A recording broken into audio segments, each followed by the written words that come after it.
The map covered the place where Warren's dinner plate had sat for 46 years. Evan had marked the road frontage in blue. Luke's southern fields were outlined in yellow, along with the machine shed, the irrigation well, and the level ground leased to Foster Farms. What remained for Ruth was a crooked green shape around the house and the old packing barn, narrowing as it climbed the hill through 11 acres of apple trees. Luke tapped the green section with the capped end of a pen. You'd keep everything you actually use.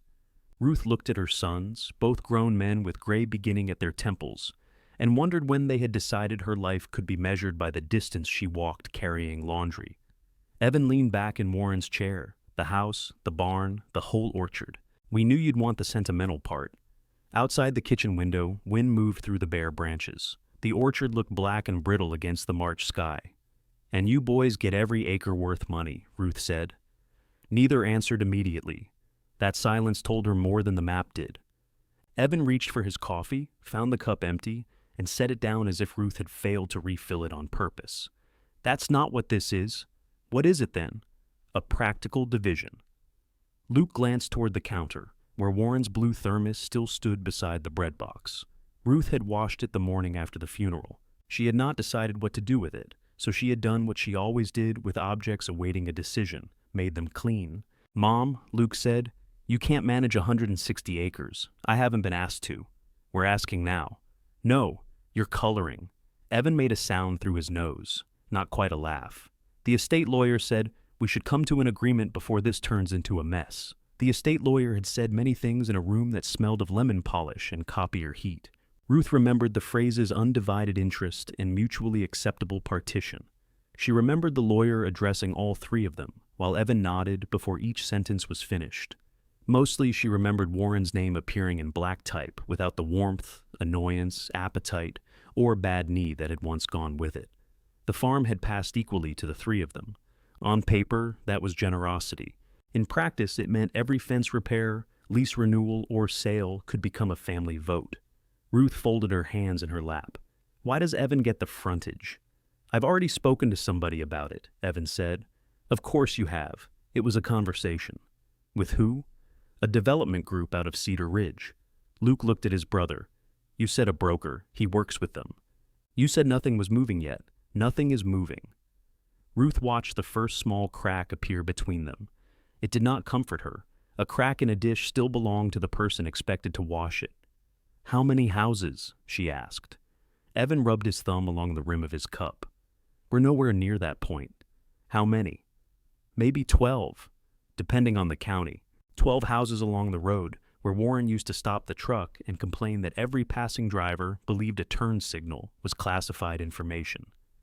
Ruth pictured porch lights, where the hay field now went silver in the evening. Luke cleared his throat.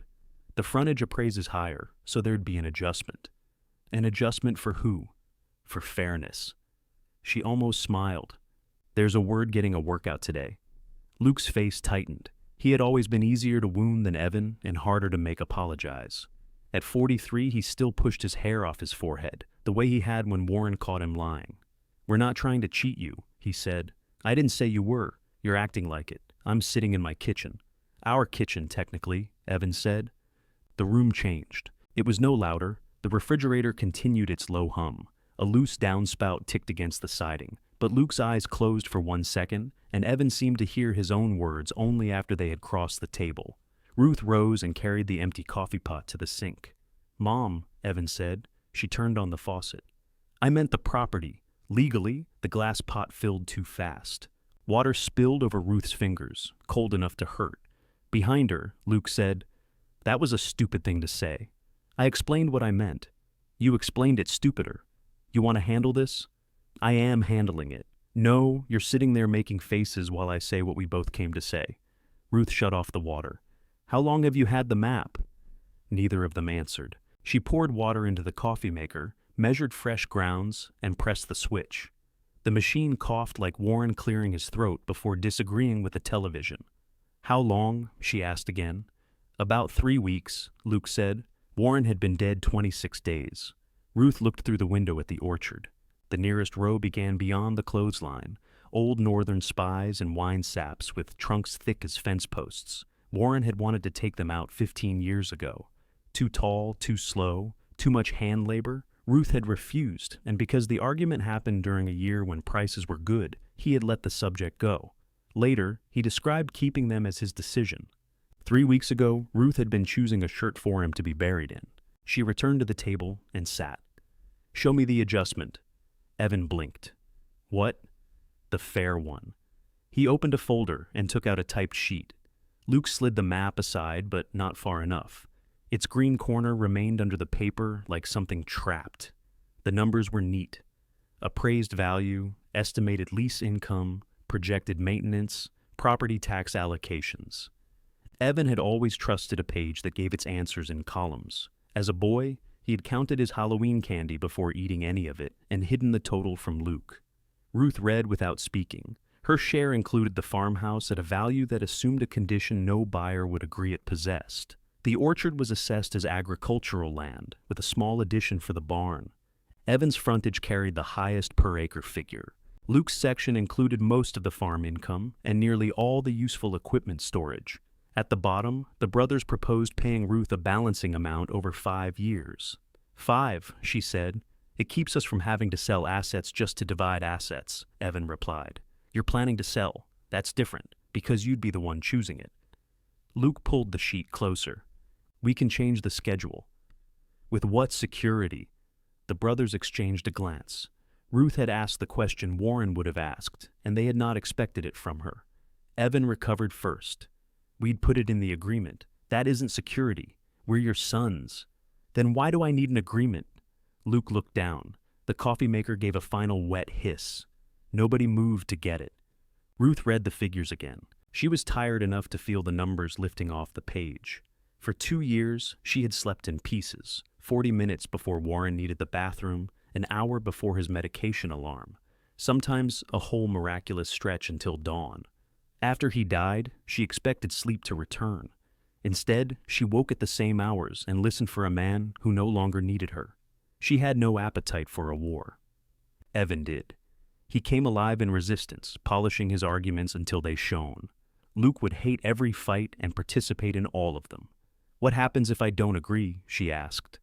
Evan's shoulders dropped, a performance of regret. "We keep everything in shared ownership. Every decision takes 3 signatures, or somebody petitions for a sale.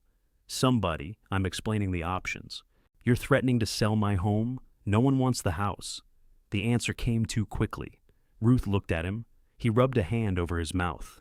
That came out wrong. Luke pushed back from the table. "I need air." "You need to sit down," Evan said. "I've been sitting down." Luke went through the mudroom, knocking Warren's old green cap from its hook with his shoulder. He stopped, picked it up, and held it a moment. Then he hung it carefully back in place and went outside. Evan watched him cross the yard. "He's been a wreck. His father died. My father died too." "Yes." The single word made him turn.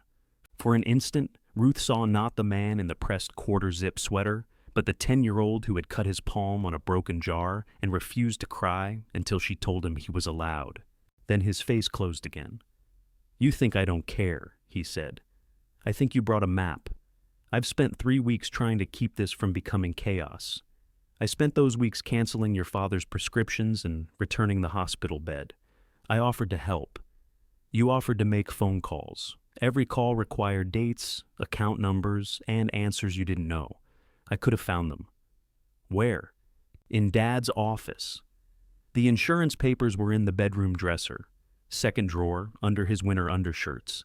The pharmacy account was in my name. The hospital bed didn't belong to the hospital. Evan stared at her. "You could have helped," Ruth said, "but first you would have had to ask me how." A gust rattled the window above the sink. Somewhere up the hill, a loose strip of metal clanged on the packing barn roof. Evan gathered the pages into alignment, tapping their edges against the table. "So, what do you want?" It was the first time either son had asked. Ruth wished she had an answer large enough to punish him. She wanted Warren alive and irritating. She wanted to walk into the orchard without calculating whether her right knee would manage the slope back. She wanted the last 2 years returned, but not if returning them meant Warren had to suffer through them again. "I want until Monday," she said, "to decide, to get my own appraisal and talk to the lawyer by myself." His mouth tightened. That could get expensive. So can being practical. Luke came back in smelling of cold air. There was mud on one knee of his jeans. Trip? Evan asked. Your survey flag was down by the ditch. I put it back. Ruth looked at him. You've already marked the land? Luke's cheeks reddened. Just preliminary corners. 3 weeks, she said. Mom, leave the map? Evan began to object. Leave all of it. The figures, too. We only have one copy. Ruth looked toward the printer in Warren's office. Luke gave a short, helpless laugh. Evan glared at him, but after a moment, he placed the papers back on the table. They stood by the mudroom door, suddenly uncertain how sons were supposed to depart after proposing the division of their mother's life. Luke bent as if to hug her, hesitated, then touched her shoulder instead. We really are trying to take care of you, he said. Ruth could feel the warmth of his hand through her cardigan. I know you think that. Evan put on his coat. Monday, then. When their trucks had disappeared beyond the bare sycamores, Ruth returned to the kitchen. 3 cups sat on the table, each with a brown half-moon drying inside. She washed Luke's first, then Evan's, then her own. The map remained where Warren's plate had been. She carried it outside. The afternoon was colder than it looked.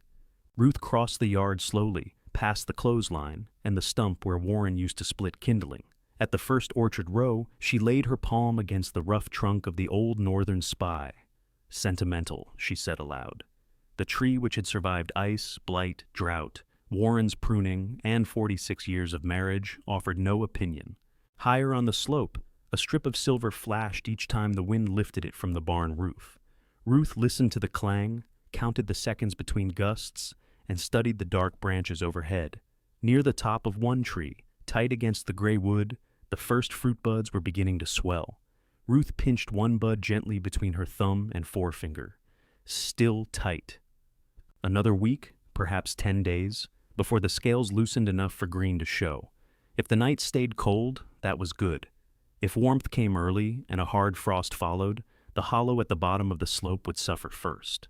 Warren used to say the trees woke when they pleased. Ruth knew better. They woke in answer to everything that had already happened to them. The metal on the barn roof banged again. She folded the map into quarters, though Evan had brought it rolled and tucked it under her arm. The roof could not wait until Monday. Neither could the pile of pruned branches along the third row, but she had learned not to let 2 urgent things become one impossible thing.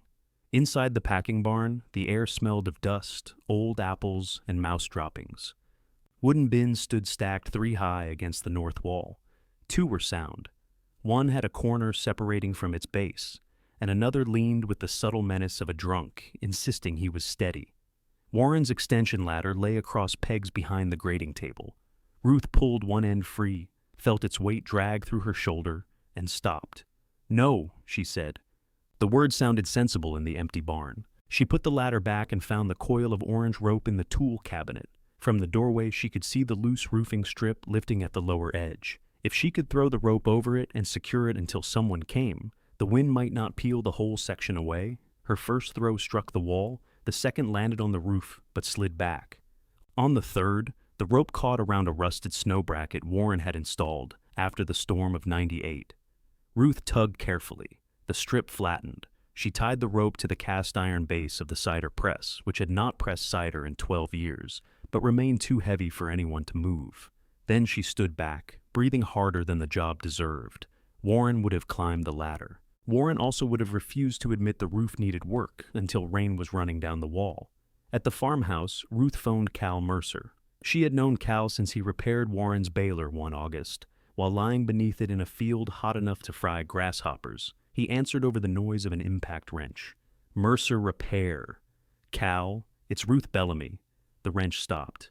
Ruth. How are you doing? It was a dangerous question because every possible answer sounded either dishonest or impolite. I have sheet metal coming loose on the packing barn. Then you're doing about like everybody else. She smiled despite herself. Can you look at it? Tomorrow afternoon, maybe. Depends whether this transmission decides to cooperate with Christianity. I can pay. I didn't ask if you could. I'm telling you. There was a brief pause. Cal knew when not to argue with her, a skill Warren had admired in other men, but never cultivated himself. I'll look, he said. Don't you climb anything. The ladder's still on the wall. Keep it there. After hanging up, Ruth set the folded map beside the telephone. She opened the directory Warren had kept in the drawer below it, though half the numbers were old, and everyone under 50 expected to be found on a screen. She called the bank first. The woman who answered transferred her twice before a young man explained that appraisers could not be recommended by the bank without a loan application. "I don't want a recommendation," Ruth said. "I want 3 names. That would still constitute.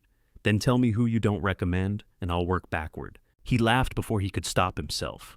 By 4 o'clock, Ruth had an appointment with Nora Pike, a certified agricultural appraiser from Westfield who could come Friday morning. Nora's fee made Ruth press the pencil hard enough to tear the paper beneath it. She booked her anyway. The estate lawyer's receptionist was less helpful. "Mr. Sloan represents the estate," she said. "I understand. So he can't separately advise one beneficiary against the others. I understand that too. Would you like a referral? I'd like an appointment with somebody who won't explain every sentence twice." The receptionist paused. "I have exactly the woman."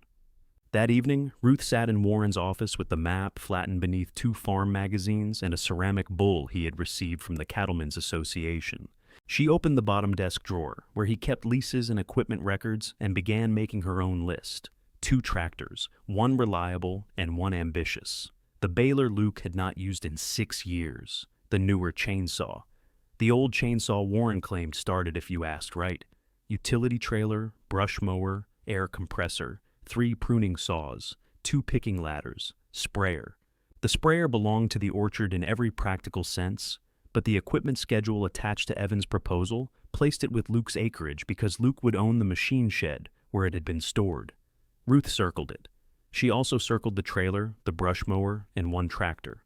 Then she crossed out the tractor. She could not maintain it, and paying somebody to maintain a claim was not the same as having a use for it. At 7, she realized she had not eaten. She cut a heel from the meatloaf neighbors had delivered after the funeral, put it on a plate, and stood at the counter chewing without tasting it. Sympathy food had filled her freezer in aluminum pans labeled with reheating instructions and first names. Warren would have made a joke about dying as a grocery strategy. She almost turned to tell him that one.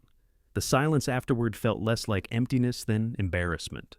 On Friday morning, Nora Pike arrived in a red pickup with a dented passenger door and stepped out wearing rubber boots, silver hoop earrings, and a canvas coat the color of wet bark. She was near Ruth's age, though taller, and built with the squared sturdiness of someone who had never been called delicate.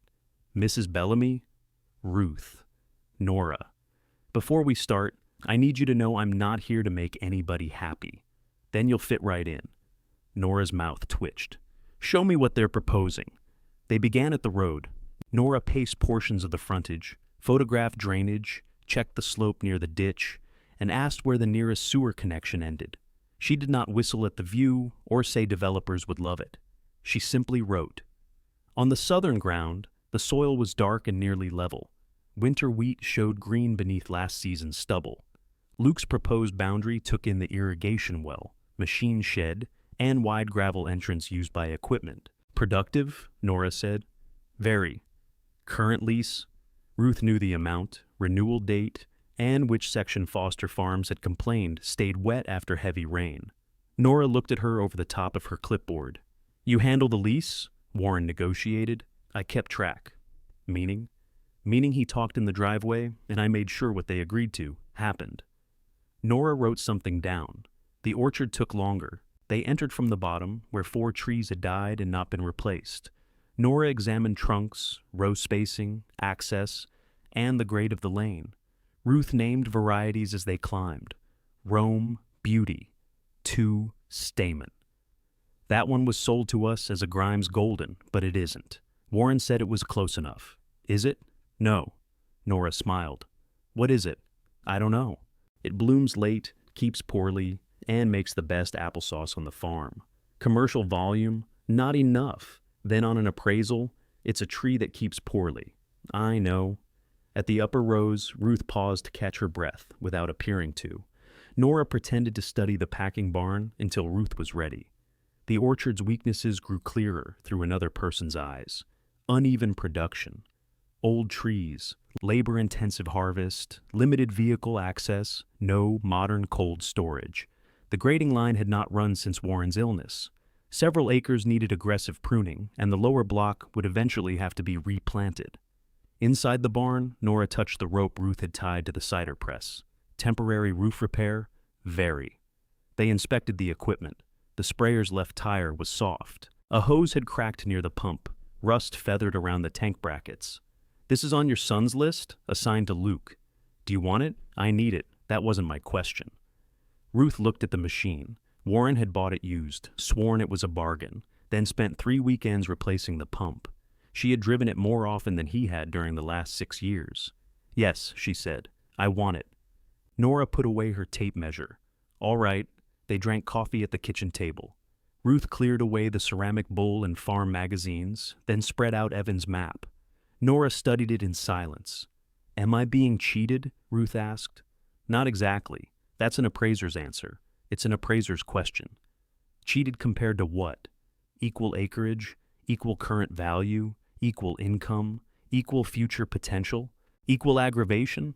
Current value. Probably not by much, once the cash adjustment is included. Probably. I haven't finished the report. Ruth waited. Nora tapped the green orchard section. They've valued the house generously and the orchard land modestly. Both are defensible. The 5-year payout shifts risk to you. I don't like that. The equipment division is poor if you intend to operate the orchard, and if I don't, then keeping 11 acres of old trees is an expensive way to avoid making a decision. The honesty landed cleanly. Ruth wrapped both hands around her cup. "They think I can't manage it. Can you?" "I managed Warren. That wasn't what I asked." "No," Ruth said. "It wasn't." Through the window, the orchard rose gray against a pale sky. She could list everything it needed faster than Nora could write. Pruning, spraying, mowing, thinning, picking, sorting, markets. Every task depended on weather, timing, and a body willing to do it. Her body had begun sending terms. "I can't run it the way we did 10 years ago," Ruth said.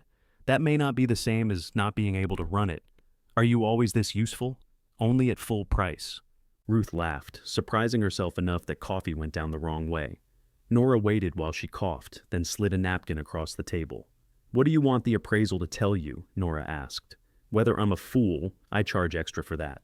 The report arrived by email the next afternoon. 31 pages. Ruth printed 1 sheet at a time because the old printer pulled 2 pages whenever it became excited. Nora's figures differed from Evan's, but not enough to transform the argument.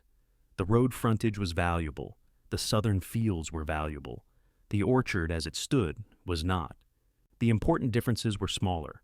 A higher cash adjustment, payment secured at closing rather than stretched over 5 years, the sprayer and orchard tools assigned to Ruth, and a written easement for the existing lane where it briefly crossed Luke's proposed boundary. No treasure, no dramatic mistake, just better terms. Ruth read the report twice. Then she took out a yellow legal pad and wrote what she would ask for. Cal arrived near sunset with a magnetic roofing tool, a box of screws, and disapproval already prepared. "That your rope?" It held. "So does duct tape until it becomes part of the house."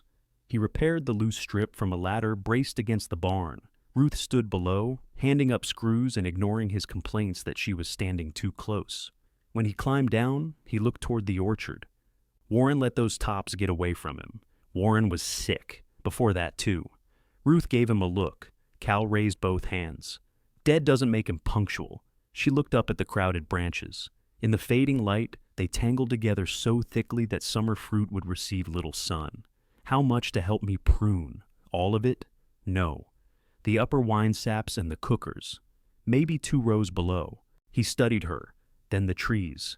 "You keeping the orchard?" Ruth folded Nora's revised figures, which she had carried in her cardigan pocket all afternoon. "I haven't signed anything." That wasn't what I asked. Apparently she had reached an age when everyone had become Nora Pike. Ruth watched the last light settle along the ridge. "Yes," she said. "I'm keeping it." Cal nodded once. "Then we'd better start before the trees do." Cal arrived Saturday with 2 pruning saws, long-handled loppers, and a thermos whose dented lid appeared to have been tightened by machinery. "You own a pole saw?" he asked. "In the barn. I saw that one. Do you own a pole saw built after the Korean War? It still cuts. It weighs as much as a transmission. You carry transmissions. They don't expect me to hold them over my head." He began with the old wine saps near the top of the slope. Ruth followed, marking limbs with a stick of yellow orchard chalk. Cal did not question her first 6 choices. At the 7th, he rested the saw against his shoulder. You take that whole leader. We're opening a hole you can see from town. That's the idea. Tree won't like it. It'll complain for 2 years and thank me in 5. You planning to be here when it gets grateful? Ruth looked at him. Cal winced. That sounded different outside my head. I'm planning to be here. Good. He set the saw teeth against the limb. Pruning had always looked violent to people who did not understand it. They saw branches falling and assumed the tree was being diminished. Ruth saw the crossing wood that would rub raw in August, the shaded interior that would never color fruit, the old growth consuming energy without giving anything back. She also saw Warren's cuts. He had favored symmetry. If he removed a limb from one side, he felt compelled to remove something from the other, as if the tree might study itself in a mirror and object. Ruth had spent years telling him apple trees did not care about appearances. You're smiling, Cal said from halfway up the ladder. I was thinking badly of the dead. Healthy pastime. Warren pruned for looks. He did most things for looks. Bought a red tractor when the green one was cheaper. The red one had a better transmission. Don't ruin a good insult with facts. They worked until noon. Ruth stayed on the ground, except for the low 3-step ladder she could move without twisting her back. She showed Cal how to leave a short bearing limb beneath a larger cut, and where not to expose the trunk to afternoon sun. He had repaired farm machinery for 30 years and approached trees as if they were machines with unnecessarily hidden parts. So that spur fruits next year? If it isn't shaded. And this one? Maybe. That's not satisfying. It's a tree, Cal. It didn't sign a work order. At lunch, they sat on overturned bins in the packing barn and ate cheese sandwiches Ruth had wrapped in waxed paper. Cal poured coffee into the thermos lid and offered it to her. I have my own. Yours any good? No. He handed her the lid. The coffee was strong enough to make her eyes water. She drank it anyway. Cal nodded toward the farm below. Survey flags showed orange at the edge of the frontage and pink along the southern boundary. Boys dividing it. They've divided it. I'm correcting their arithmetic. Warren know that was coming? I don't know. It was the question she had been avoiding because either answer could hurt her. If Warren had known, he had left her to manage it. If he had not, then the sons had begun planning while he was too ill to notice. Cal picked a crumb from his coat. He figured you 3 would sort it out, meaning he didn't. More or less. He could rebuild a carburetor on a tailgate in the rain, but asking 2 grown men an uncomfortable question was beyond him. Different tools. Ruth folded the waxed paper into a small square. They think this orchard is worthless. Cal looked around the barn. Financially, you too? I asked a category. Not worth much as it stands. That's different from worthless. Ruth studied him, wondering whether Nora Pike had been calling people. After lunch, Luke's truck pulled into the yard. He came up the slope on foot, stepping over cut limbs. What happened here? Pruning, Ruth said. I can see that. Cal looked down from the ladder. Then why'd you ask? Luke ignored him. Mom, you shouldn't be doing this before the land's settled. The orchard is in my proposed section under every version of the map. Yeah, but what if the boundary changes? Does your version put a wine sap tree in the machine shed? Luke shoved his hands into his jacket pockets. Evan wants to meet at 10 Monday. He can want things. We're both free then. I'm meeting my lawyer at 9. His eyebrows lifted. You got a lawyer? No. I'm meeting a random woman who charges by the hour. Does Evan know? Evan will experience the surprise. Luke rubbed the back of his neck. There were damp crescents beneath the arms of his jacket, though the day was cold. This doesn't need to turn ugly. No, Ruth said. It didn't. The past tense reached him. His eyes shifted toward the cut branches on the ground. We're not putting you out, he said. I know. You keep saying things like, you know, but you say them in a way that means the opposite. I know. Cal coughed into his fist. Luke gave him a wounded glance. I came to see if you needed anything. The sprayer. What about it? It stays with the orchard. That was Dad's. So is everything you're dividing. I'll need it. For what? Luke opened his mouth, then stopped. The leased fields were sprayed by Foster Farms with their own equipment. Ruth waited. I might need it, he said. I do need it. Fine. Keep the sprayer. And the 3 pruning saws, 2 picking ladders, bin trailer, and brush mower. The brush mower goes with the tractor. Then you can use the field mower. That thing's junk. It was good enough when you assigned me the orchard. Luke looked uphill at Cal, who had become intensely interested in cleaning the saw teeth. What did the appraiser say? Luke asked. That the land division is close if the cash adjustment is made at closing. We don't have that kind of cash sitting around. You have land worth money. We'd have to borrow. You were comfortable with me lending it to you for 5 years. That isn't fair. There's that word. Luke stared at her. Anger came into his face slowly, followed by something more tired. Evan has debts, he said. Ruth had suspected as much. Evan's construction consulting business had been uneven for years, prosperous whenever he spoke of it and mysteriously fragile whenever a check was due. How much? I don't know exactly. But I was supposed to finance his share. He'd pay you, if everything went right. He isn't trying to hurt you. Ruth bent and picked up a branch Cal had cut. Along its underside, small reddish bumps clustered near a spur. San Jose scale, she said. Luke frowned. What? She held the branch out. You see those? He leaned closer. Those little gray circles. They suck the sap. Leave enough of them and the limb weakens. Fruit comes out spotted. What does that have to do with Evan? Nothing. That's why I'm looking at the tree instead. She placed the branch on the burn pile. Luke left without staying for coffee. At 9 Monday morning, Ruth sat across from Elaine Porter, the lawyer recommended by Mr. Sloane's receptionist. Elaine wore a navy dress, red reading glasses, and running shoes beneath her desk. I walk at lunch, she explained after catching Ruth looking. If I leave the proper shoes in my car, lunch becomes a theoretical concept. Ruth liked her immediately, which made her suspicious. Elaine reviewed Nora's report and Ruth's yellow legal pad. These requests are reasonable. The cash at closing may be difficult. So is 5 years of wondering whether my sons will pay me. We could secure the obligation against their parcels. I don't want a mortgage on their land. I want the division finished. Elaine removed her glasses. You understand you don't have to agree to any partition. I understand. You can remain a 1/3 owner. And spend Christmas voting on culvert repairs? Elaine's mouth flickered. Possibly. I want my sons to own what they chose. I want to own what they left me. Clearly, that clarity has a price. You're giving up land likely to appreciate faster than the orchard. I know. And income-producing acreage. I know that too. Elaine watched her for a moment. Then let's make sure you're paid fairly for it. The meeting at the farmhouse began at 10:15 because Evan arrived late and irritated that nobody had waited to discuss the equipment. Elaine sat beside Ruth at the kitchen table. Luke took his usual chair. Evan remained standing after introductions, as if sitting might validate the arrangement. You hired counsel before even responding to our proposal, he said. Elaine glanced at Ruth. That's my favorite part so far, Ruth said. Evan sat. Elaine went through the changes without ornament.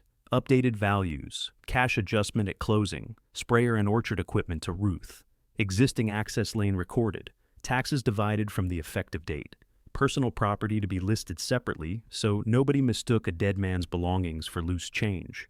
Luke listened with his hands clasped. Evan interrupted at every third sentence. The 5-year schedule was designed to protect everybody's liquidity. Not mine, Ruth said. You don't have development expenses. You don't know my expenses. I know the house is paid off. The roof isn't. We can't produce that amount at closing, Elaine said. Then the division may need to change. Evan looked at Ruth. Is that what this is? You want the frontage? No. The fields? No. Then what are we doing? Ruth placed both palms on the map. I'm making sure that when this is done, it's done. Luke spoke quietly. I can borrow against my parcel. Evan turned. You said you didn't want debt. I don't. So, Mom gets what she wants, and you take out a loan? My share of the adjustment is manageable. Mine isn't. That's because you already spent money you don't have. The words sat naked in the room. Evan's face went still. You told her? I didn't tell her anything. You just did. Ruth kept her hands on the map. How much do you owe? That has nothing to do with the farm. It had enough to do with it for you to call a developer before your father was buried. Evan shoved back his chair. It struck the wall hard enough to rattle a framed photograph. In the picture, Warren stood beside a row of apple bins, younger and broad across the chest, one boot propped on the drawbar of the tractor. Ruth was beside him, holding a clipboard. Someone had caught her looking at Warren instead of the camera. Evan followed her eyes to the photograph. "He knew I was talking to them," he said. Ruth's fingers tightened against the paper. "When?" "Last fall, before he went back into the hospital. About selling the frontage, about options." "And what did he say?" Evan looked toward the window. "He said the road would be houses someday, whether we liked it or not." That sounded like Warren. It also did not answer the question. "Did he tell you to sell it?" "No." "Did he tell you not to?" "No." Luke leaned back and rubbed both hands over his face. Elaine closed her folder softly. "Perhaps today isn't the day to execute anything." "No," Ruth said. "Today is the day to decide whether we're negotiating or pretending." Evan's jaw worked. Then Luke reached for the blue pen and drew a line through the 5-year schedule. "Cash at closing," he said. "I'll do my part." Evan stared at his brother. Ruth looked at the green shape around the farmhouse, the barn, and 11 crooked acres of trees. It was smaller than either son's portion. It had no lease income, no road frontage, and no room for 12 expensive houses. It was not enough to save her by itself. That, Ruth thought, was the first honest thing about it. Evan remained at the table after everyone else seemed to have reached the limit of useful speech. Luke had gone outside again. Elaine was packing her notes into a leather satchel. Ruth stood at the sink, though there was nothing there requiring her attention. "You knew I had problems with the business," Evan said. "I knew you stopped talking about it unless things were going well. That's not the same as problems. No, it's the same as you hiding them." He looked at the map as if a better family might be printed underneath it. "The development advance would take care of most of what I owe. If the sale happens, it will. Then borrow against that. The lender wants the land in my name first. And you wanted me to carry the risk in the meantime. I wanted 5 years to pay you money you don't need today." Elaine paused with one hand on the clasp of her satchel. Evan noticed. "This is a family conversation," he said. "Then you should have had it before your mother hired me," Elaine replied. Ruth turned from the sink. "What do you think I don't need?" Evan frowned. "What?" "You said I don't need the money today. What expenses do you think I have?"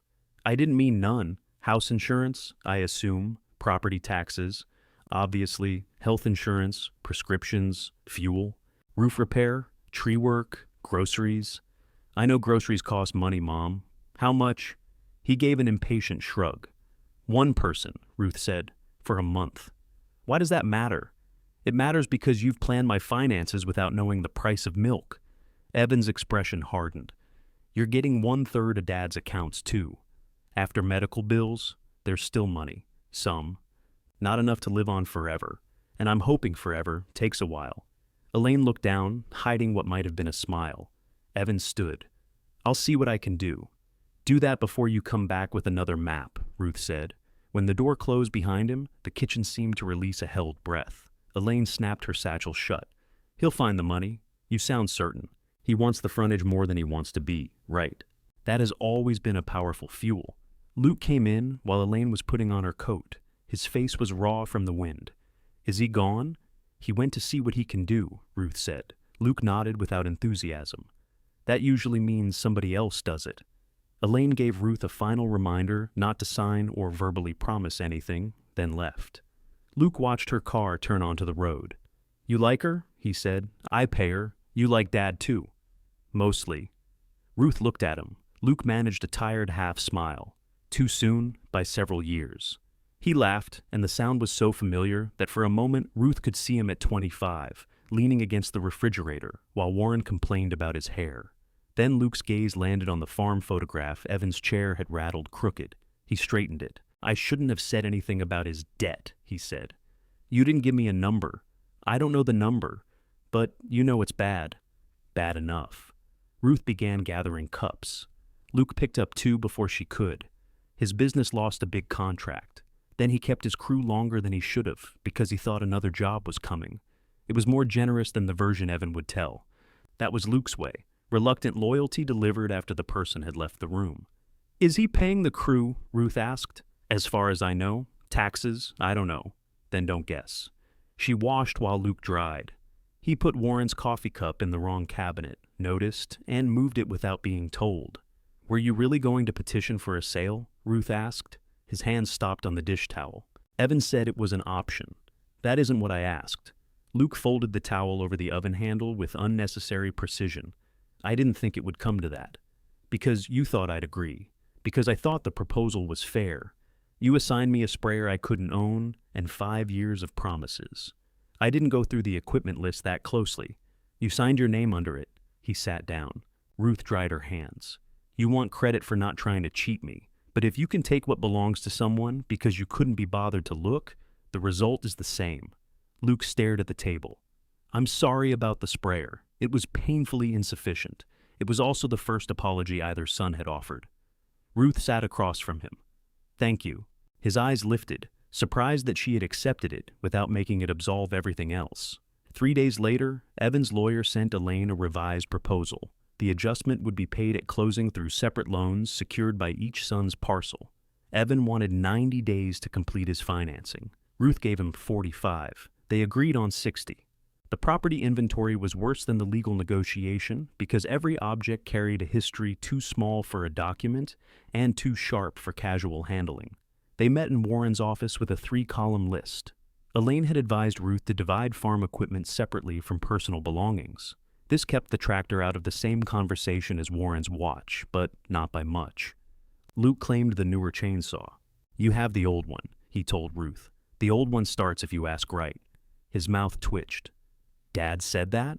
Every time it didn't start. Evan took the utility trailer because he said he needed it for work. Ruth reminded herself she had not included it among the orchard equipment she demanded. She had chosen the bin trailer instead, narrower but easier to maneuver between rows. Still, when Evan hitched the utility trailer to his truck, she remembered Warren bringing it home 12 years earlier, delighted by the loading ramp.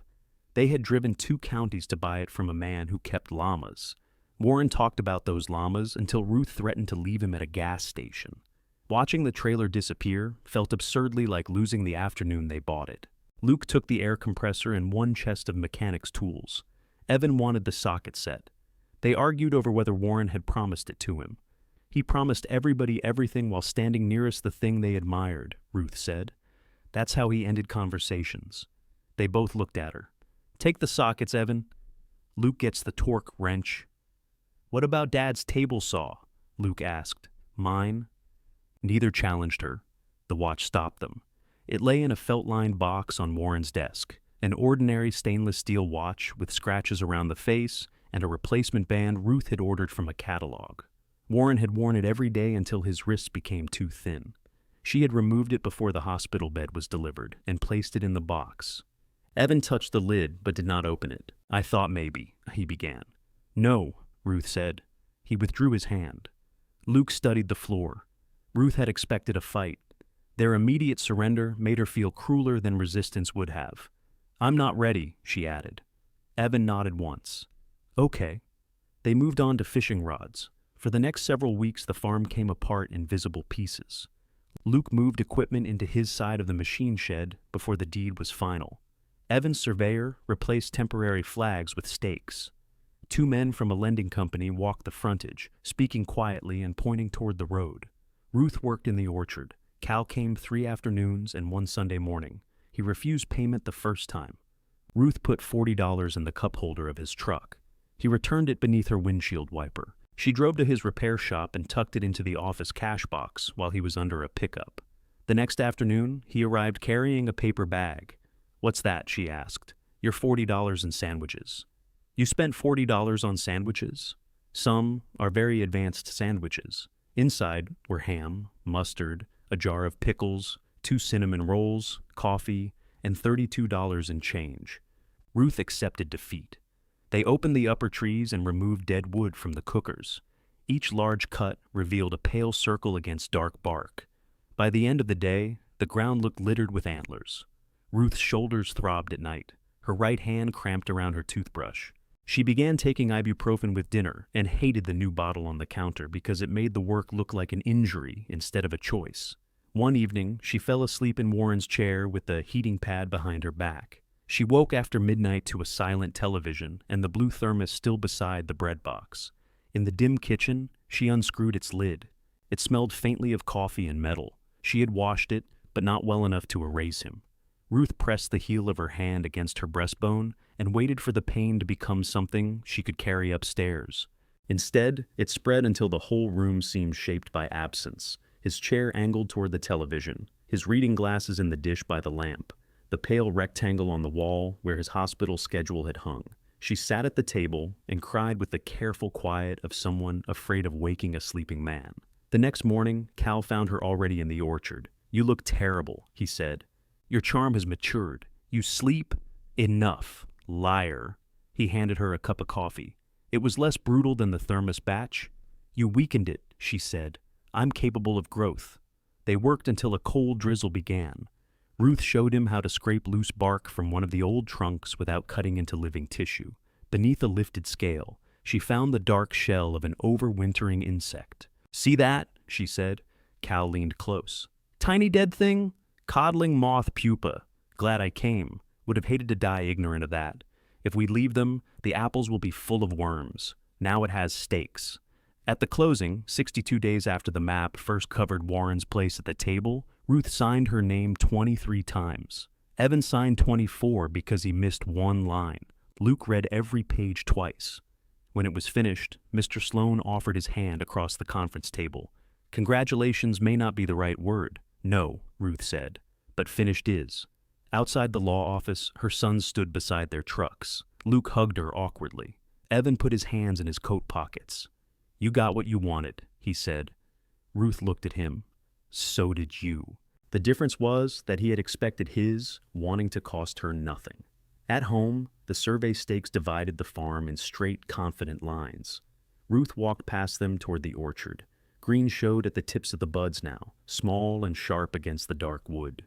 She owned the house, the packing barn, 11 acres of aging apple trees, a damaged sprayer, 2 ladders, 3 saws, a bin trailer, and a brush mower. For the first time in 46 years, no one else had the right to tell her what any of it was for. The first bill in Ruth's name alone arrived 4 days later. It was for the packing barn roof, though the estimate called it an agricultural structure, as if barns grew from seed. The total at the bottom made Cal's rope look like a respectable long-term solution. Ruth placed the estimate beside the closing statement and opened her checkbook.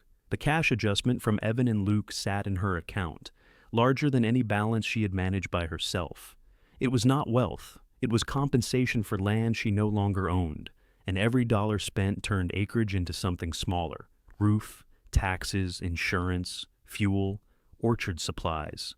The arithmetic had no sentimental column. She called the roofer and approved only the north section, where the leaks threatened the grading table and wooden bins. The rest could be patched before winter. When the man asked whether her husband agreed, she let the silence grow until he cleared his throat. "I'm sorry," he said. "I saw both names on the old account. There is one name now." "Yes, ma'am. And don't call me ma'am to recover from asking about my husband." Another pause. "What should I call you?" "Ruth." "All right, Ruth." He sounded relieved to have survived. The sprayer was less forgiving. Cal removed the cracked hose, tested the pump, and found a leak beneath the tank bracket. "Could weld the bracket," he said, lying on cardboard beside the left tire. "Tank's another matter." How much of another matter? He named a figure. Ruth looked toward the barn roof, where 2 men were removing metal sheets with the enthusiasm of people charging by the hour. "What happens if I do nothing? You own an ornamental sprayer. What happens if you patch it?" "It works until the patch becomes a surprise. And a new tank. You frown at your bank statement, then spray trees." She folded her arms. "New tank." Cal slid out from beneath the machine. "You sure?" "No." "Order it." He wiped his hands on a rag. "I can find used. I already own used." The new tank took almost 3 weeks to arrive. During that time, warm rain loosened the buds, and the orchard changed by the hour. Tight green became half-inch green, then clusters of curled leaves with pink held inside them. Ruth walked the rows every morning carrying a notebook and a hand lens. She checked for mites, scale, and leaf roller damage. Warren had sprayed by the calendar, the same dates each year, unless rain stopped him. Ruth sprayed according to what she found. Luke saw her near the lower boundary one afternoon and came through the gate. "You getting ready to spray?" "When the tank comes."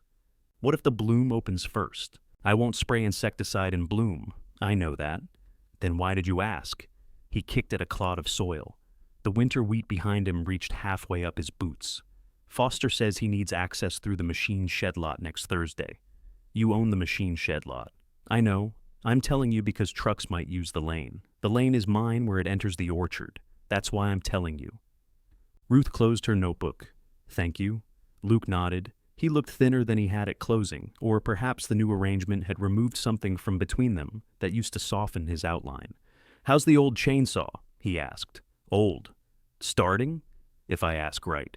He smiled, then glanced up at the branches. You want the new one back? The offer surprised her enough to make her cautious. Do you? I haven't used it. You argued over it, I know. Why? His eyes stayed on the trees. It was Dad's. So was the bad one. Yeah, but he liked the new one. There was no sensible response to that. Grief had attached itself to lesser objects. Keep it, Ruth said. Cal has a saw. Luke nodded, relieved and disappointed at once. The first blossoms opened on a sunny Thursday. White spread across the upper wine saps, while the cookers held their pink another 2 days. Bees worked the warmest rows. Ruth stood beneath the branches listening to their low, crowded hum. Warren had always complained that blossom time made the place look healthier than it was. Trees are salesmen, he used to say. All promise in April. She had called him a hypocrite. The memory came without warning and did not cut as deeply as the thermos had. Ruth let it stay. The spring crop set unevenly. The upper trees were heavy, the lower hollow sparse from a cold night that stopped just short of frost. Ruth thinned by hand where she could reach, removing small fruit so the remaining apples would size properly. It was slow, discouraging work. Visitors saw green apples on the ground and assumed waste. Ruth saw branches that would not break in September. Cal helped on Sundays when the repair shop was closed. He still refused a regular wage, so Ruth began keeping hours in her notebook. What's that? He asked when he caught her writing. Your time. You planning to turn me in? I'm paying you after harvest. What if there isn't a harvest? Then you'll own a percentage of disappointment. He looked into her thinning bag. Seems like I already do. By June, the orchard floor needed mowing. The brush mower belonged to Ruth, but the tractor that pulled it belonged to Luke. She had known this when she negotiated. Knowing did not make the first request easier. Luke answered on the fourth ring. Everything okay? I need the tractor for mowing. A silence followed, not hostile, but alert. When? Saturday if the ground dries. I'm using it. For what? Moving equipment. What equipment? My equipment. She closed her eyes. When can I use it? Maybe Tuesday. Morning? I'll let you know. Ruth waited until Tuesday. He did not call. On Wednesday, rain returned and the orchard grass grew another 3 inches. She hired a neighbor with a compact tractor. Luke arrived while the man was finishing the lower rows. You hired Dale Carver? I did. I said you could use mine. You said you'd let me know. I got busy. So did the grass. He charges too much. Ruth gave Dale a check in front of him. After the tractor left, Luke followed her into the packing barn. You could have called again. I already asked. That's what families do. Ask twice? They don't go pay strangers to make a point. I paid him to mow. You know what I mean. Ruth turned. Do you know what you mean? Luke's anger faltered. I asked you for the machine I spent 20 years helping maintain, she said. You made me wait because now it's yours, and you could. I'm not arranging my orchard around whether you remember to call your mother. I didn't make you wait on purpose. I believe you. It was the same distinction she had made in the kitchen. Intention did not mow grass. Luke stared at the floor. I'll bring the tractor next time. I'm buying a used compact before next spring. That's a waste of money. Then it will be my waste. He left without saying goodbye. The distance between them settled into the season. Luke waved from his truck. Evan seldom came past the frontage, where engineers placed stakes and took soil samples. Neither son asked about the fruit. By late August, the early apples had begun to soften. Ruth sold small quantities to a roadside market, but the price barely covered picking. She could not afford a full crew, so she hired 2 adults for the busiest days and picked the rest with Cal. The old cookers remained hard and green. Warren had never liked them. Their skin was dull, their shape irregular, and people biting one fresh made the face of someone betrayed. Why keep these? Cal asked after trying a slice. They cook down smooth. So do potatoes. Potatoes don't insult you first. They need 2 more weeks. They need an apology. Ruth checked the seeds, still pale. She marked the date in her notebook. 3 days later, a dark-haired woman in a white cafe apron came up the orchard lane in a dusty station wagon. She parked beside the packing barn and climbed out carrying an empty wooden crate. "Mrs. Bellamy?" "Ruth. I'm Mara Velez. I run Hearth Crumb in town." Ruth knew the place. It occupied the former insurance office beside the hardware store and displayed small cakes in the window at prices Warren would have considered a personal attack. "What can I do for you?" Mara set down the crate. "I'm looking for a particular apple." "What kind?" "I don't know." "That narrows it." Mara laughed. "Tart, green, ugly, still broad. My mother used to buy them from this farm. She made apple butter with no added pectin. They disappeared when the supermarket started paying growers to pack everything shiny. Supermarkets don't pay growers to do much of anything fair. They punish growers for not making everything shiny." Ruth studied her. Mara was perhaps 40, with flour on one sleeve and a thin burn scar across the back of her hand. She wore good shoes ruined by orchard dust. "What year did your mother buy them?" "Every fall until maybe 6 years ago." Mr. Bellamy told her there wasn't enough to bother selling. That sounded like Warren, too. Ruth led her uphill. They stopped beneath the cookers. The fruit hung dull green among dense leaves, some with russet around the stems. Mara reached for one. "Not yet," Ruth said. "I wasn't going to pick it." "You were." Mara lowered her hand. "I was going to pick it respectfully." Ruth twisted one apple free and cut it with her pocket knife. The flesh was pale and hard. She handed Mara a slice. Mara bit down. Her eyes watered. Cal, working 2 rows over, called, "It gets meaner if you chew." Mara finished the piece. "That's it. It isn't ready." "When?" "Could be 12 days. Could be 18. How much do you have?" Ruth looked up through the tree. Fruit clustered along limbs she had opened in March. More hung on the next tree and the one beyond it. Maybe 40 bushels worth picking. Less after sorting. "I'll take 20. Ruth thought she had misheard. "Bushels? If the quality holds." "What are you making?" "Hand pies, apple butter, and one tart that will cost enough to upset your husband." The words left Mara's mouth before she could stop them. Her face changed. "I'm sorry. I heard he passed." Ruth looked down at the apple in her hand. "He would have been upset," she said. "How much is the tart?" Mara told her. Ruth let out a short laugh. "He'd have written a letter." "Can you supply 20 bushels?" "I can. What's your price?" Ruth named the price Warren had charged 6 years earlier, then heard how low it sounded. Mara frowned. "That's not enough. You planning to negotiate against yourself? I need you growing them next year." Ruth looked at the trees. Nobody had needed that from her in a long time. Mara held out her flour-marked hand. 20 bushels, picked when you say." Ruth shook it. "Picked when the apples say," she corrected. Mara released Ruth's hand and immediately pulled out her phone. "Do you invoice?" "I've been asked better questions. I can bring cash. You can bring a check like a law-abiding person." Mara typed something with both thumbs. "Half now, half when I pick up." "You haven't seen the sorted fruit. I've tasted it. You tasted one apple too early, and it nearly removed a filling. I respect its potential."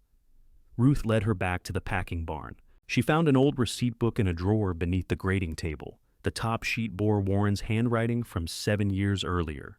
6 bushels Rome, 3 bushels Stamen, paid. The carbon paper had gone brittle. When Ruth pressed the pen down, it tore. Mara watched without pretending not to. "I can email you a template," she offered. "For an invoice? Nothing complicated. Your name, my name, quantity, price, and then I give you money." Modern commerce is beautiful. Mara wrote a deposit check on the scarred grading table. Ruth made out a receipt in block letters, careful not to imitate Warren's slanted hand. After Mara left, Cal came into the barn carrying a bucket of drops. "You sell her the angry apples?" 20 bushels.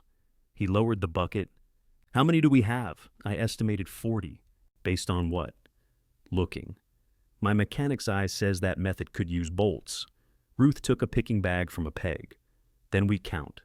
They sampled 6 trees, counting sound fruit on selected limbs and estimating loss from insects, windfall, and bruising. The trees carried more than Ruth had first guessed, but less marketable fruit. Codling moth had found 1 block despite her sprays. Some apples were misshapen enough for sauce, but too ugly even for a cafe that claimed to appreciate ugly. 33 bushels maybe, Cal said when they finished. 26 after sorting. So you didn't sell fruit you don't have. I knew I didn't. You looked worried. I was checking. Looked like worry. Checking is worry with a pencil. The first temptation to pick came 9 days later. A warm spell brought color to the stamens and loosened fruit on the early trees. The cookers looked unchanged, but Mara called after hearing that another orchard had begun harvest. "I'm not rushing you," she said. "You sound out of breath for somebody standing still. I have a fall menu printed with apple hand pies beginning next Thursday. Why would you print a date before the apples agreed?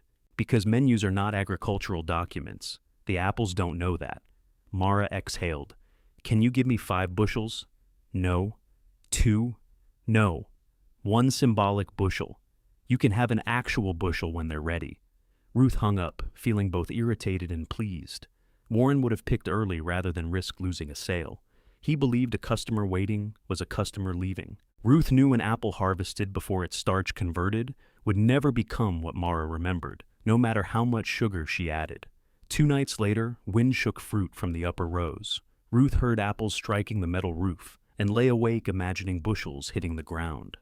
At first light, she walked the orchard in rubber boots and found green fruit scattered beneath the trees. She cut 3 open. The seeds had darkened but were not fully brown. The flesh still clung to the knife. Almost. Cal arrived at 8 and found her collecting windfalls. "How bad? 7 bushels, maybe. Still got 20? Yes. You sure?" "No." They sorted the fallen apples. The bruised ones went into a bin for sauce. The split ones went to compost. A few were sound enough to keep separately, though Ruth would not sell them as picked fruit. Mara came that afternoon without being invited. She carried 2 coffees in a paper bag. "Bribery," she announced. "I said no. I heard you. This is not an apple transaction." Inside the bag were 2 ham and cheese pastries still warm from the oven. Cal accepted his before Ruth could object. "She can visit whenever." Mara followed Ruth through the cookers. "These look ready. They looked ready last week." "Not to me. You couldn't identify them last week. I've developed expertise." Ruth picked an apple from the outside of the tree and another shaded near the trunk. She sliced both. The outer fruit had dark seeds. The inner did not. "Sunday," Ruth said. "Today is Thursday. I own a calendar. My hand pies begin Thursday. Then you'll have 3 days to make them." Mara bit the ripe slice, and the sharpness made her cheeks tense. This time she kept chewing. The flavor came after the acid, dense, spicy, almost floral. Her expression changed. "Oh," she said. "That's why Sunday." Mara took another piece. Sunday. They began picking at dawn while the fruit was cool. Ruth hired 2 women who had worked orchard harvests for years before taking jobs at the nursing home in Westfield. Both were in their 50s, fast with picking bags, and contemptuous of ladders that wobbled. Cal handled the upper fruit.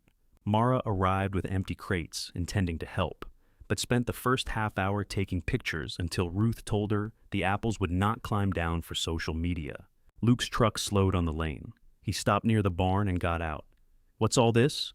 "People," Ruth said. "I see people." "Then why'd you ask?" He looked at the full picking bags and Mara's crates. "You selling these?" 20 bushels. "To who?" Mara raised a hand. "The woman standing here." Luke nodded to her. "I'm Luke." "Mara. My dad used to sell most of the orchard crop through a packing house. Your mother's selling these to me." Ruth heard the correction. So did Luke. He glanced at the receipt book on the grading table and the row of clean crates. "You need help?" "We're covered. I can stay a couple hours. You have work, not today." Ruth studied him. He had asked instead of assuming, and he had not touched an apple. "Take the lower trees," she said. "No ladder. Twist up. Don't pull down. I know how to pick apples. Show me." His first 3 came free cleanly. The 4th took its spur with it. Ruth held out her hand. Luke dropped the broken spur into her palm. That spur would have carried fruit next year. "Sorry. Twist up." He worked more carefully after that. Mara watched Ruth correct him, then glanced away before Luke noticed. They filled 20 bushels by early afternoon. Ruth sorted every crate, moving bruised fruit aside and checking for insect entry near the blossom end. Mara tried to add several rejected apples back. "They're fine for butter. You're paying for sound fruit. I'm cooking them down. You can buy seconds separately." Mara grinned. "Now you're a businesswoman. I was a businesswoman before you were born. I just didn't get my name on the checks." The words came out sharper than Ruth intended. Luke, standing within earshot, set down his picking bag. Mara did not retreat. Then put your name on this one. She paid the remaining balance and bought 4 bushels of seconds at a lower price. Ruth wrote the receipt. The total was modest, less than the barn roof installment, but it covered the hired pickers, Cal's recorded hours, the season's spray materials, and part of the new tank. When Ruth handed Cal an envelope, he weighed it in his palm. What's this? Money, I've seen pictures. Your hours, minus the sandwiches. I don't want it. Then donate it somewhere after you leave. Cal looked offended. You can't tell a man how to waste his wages. I can if he wastes them refusing wages. Luke turned away to hide a smile. Cal pocketed the envelope. Next year I'm charging interest. Next year you're bringing better coffee. After Mara's station wagon left heavy with apples, the barn seemed suddenly empty. Loose leaves and bits of stem covered the floor. Ruth swept them toward the door, while Luke stacked picking bags. You meant that? He asked. What? About your name not being on the checks. Ruth pushed the broom beneath the grading table. Your father handled sales. That wasn't my question. Everyone has become very interested in the quality of their questions. Luke waited. Ruth rested both hands on the broom handle. The farm checking account had both names. Warren signed the checks because he carried the checkbook. You could have carried it. Yes. Why didn't you? Because Warren enjoyed being the man who paid. Because Ruth enjoyed letting him. Because some arrangements became habits before anyone noticed they were rules. It was easier, she said. Luke nodded slowly. For who? Ruth looked at him. He lifted both hands. Quality question. She almost laughed. Go home, Luke. He left the newer chainsaw behind. Ruth found it beside the barn door after his truck had gone. A strip of masking tape was stuck to the handle with her name written on it. The gesture irritated her. The machine had been the subject of a division they had all agreed to, and moved her enough that she stood looking at it for several minutes. She put it in the tool cabinet, but did not remove the tape. On Thursday morning, Ruth drove into town and parked outside Hearth Crumb. The old insurance office no longer smelled of carpet glue. Warm butter, cinnamon, and coffee filled the narrow room. A chalkboard listed soups, sandwiches, and a Bellamy Orchard hand pie. Ruth stopped beneath it. Mara came from the kitchen carrying a tray. You're late, she said. We sold 30 yesterday. You opened 12 minutes ago, and we've sold 4 today. The pies were small, their crusts folded over and glazed, with dark filling visible through 3 slits. Mara placed one on a plate. I don't need a whole one. That sentence doesn't apply to pie. Ruth sat at a table near the window. The first bite shattered lightly. The apple inside was smooth but not mushy, tart enough to sharpen the butter and spice. It tasted familiar, though not like anything Ruth had made. Mara leaned against the opposite chair. Well, you used too much clove. I used almost no clove. Then you used too much of almost none. Mara narrowed her eyes. Are you going to finish it? Ruth pulled the plate closer. A woman at the next table turned around. She had a streak of gray in her dark hair and dirt beneath 2 fingernails despite wearing a pressed green blouse. Excuse me, she said. Did she say Bellamy Orchard? Mara answered before Ruth could. This is Ruth Bellamy. The woman looked at Ruth with immediate interest. I'm Denise Wu. I teach horticulture at Westfield Community College. Ruth waited. People who announced occupations usually wanted something. Denise pointed toward the chalkboard. Are those apples from your old green cookers? They are. Do you know what variety they are? No. Denise smiled. Would you let me try to find out? Ruth took another bite of pie before answering. Try how? Fruit characteristics, bloom time, storage behavior, old nursery catalogs. There are identification groups, too. You send strangers pictures of my apples? Usually apples are less private than people. Mara pulled out the empty chair and sat. She means yes. I didn't ask you, Ruth said. No, but she might name the apple, which would help me describe the pie. You've sold 34 without a name. 35? Mara nodded toward Ruth's plate. Denise waited with the ease of someone accustomed to letting silence do part of the work. She was 36, though the gray in her hair and directness in her voice made Ruth first place her older. What do you get out of it? Ruth asked. I teach plant propagation. An unidentified local apple is useful. For your class, for me. The class benefits because I'm nosy. That's a better answer. Denise visited the orchard the following Tuesday, carrying calipers, paper bags, a camera, and more excitement than the cookers seemed to justify. She measured fruit, photographed stems and seeds, tasted slices from 3 trees, and asked Ruth questions about harvest dates going back 20 years. "They were here when we bought the farm," Ruth said. 6 trees then. 2 died. Warren grafted replacements from the survivors. You grafted replacements. We both did. Who chose the cyanwood? I did. Who made the cuts? Mostly me. Warren's hands shook if he had had too much coffee. Denise wrote mostly Ruth beside grafting history. You don't have to correct every sentence, Ruth said. I'm recording information. You're underlining. It's an information underline. They walked the upper rows. Denise stopped often, interested not only in the cookers, but in the unidentified tree Ruth had described to Nora, the late-blooming crabapple used for pollination, and a wine-sap strain that colored earlier than the others. Some of these could be old-name varieties, Denise said. Some might be local seedlings. Identification isn't going to make them valuable overnight. I didn't think it would. I tell people because they hear heritage apple and imagine a museum writing a check. I imagine more pruning. Denise grinned. That's what you get. At the packing barn, she asked whether Ruth would allow her to take dormant cyanwood in February. How much? A few pencil-thick shoots from each tree. It won't hurt them if we cut correctly. I know how to cut cyanwood. Of course. You keep doing that? Doing what? Being pleased when I know something. Denise set her calipers on the grading table. I'm not surprised you know it. I'm pleased because most of the people I work with know plants from books, and most growers know only what makes money this season. You've watched the same trees for decades. Ruth heard the admiration and distrusted how much she wanted it. What are you offering? She asked. For the scions? For access. Denise considered. Pruning labor. 2 full days this winter. 3, 2.5. You're a teacher. What will you do with half a day? Complain about my back. Ruth held out her hand. 2.5. They shook. The cookers were gone by the end of October.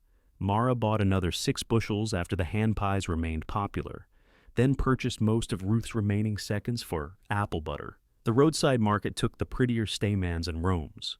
Ruth stored 8 bushels of wine saps in the coolest corner of the packing barn and lost one to soft rot before she understood the air was not circulating.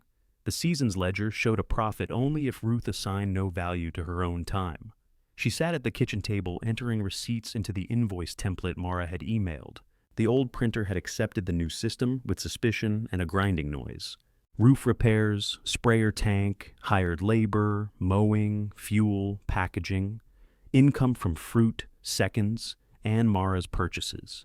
The bottom line was positive by $312. Ruth stared at it until the number became funny. Warren used to call years like that building years, though he generally used the phrase after buying equipment without asking her. She wrote herself a check for $50 from the orchard account and signed Ruth Bellamy across the bottom. Then she drove to town and spent 8 of it on lunch at Hearth Crumb. Mara brought her soup and half a sandwich. You know I would feed you? I know. You own the apples and the butter. I sold the apples and the butter. Then you're paying me to give them back. With bread. Mara looked at the check Ruth placed beside the plate. Is this the first one? With just my name, yes? Mara picked it up by the edges, as if it were a wet photograph.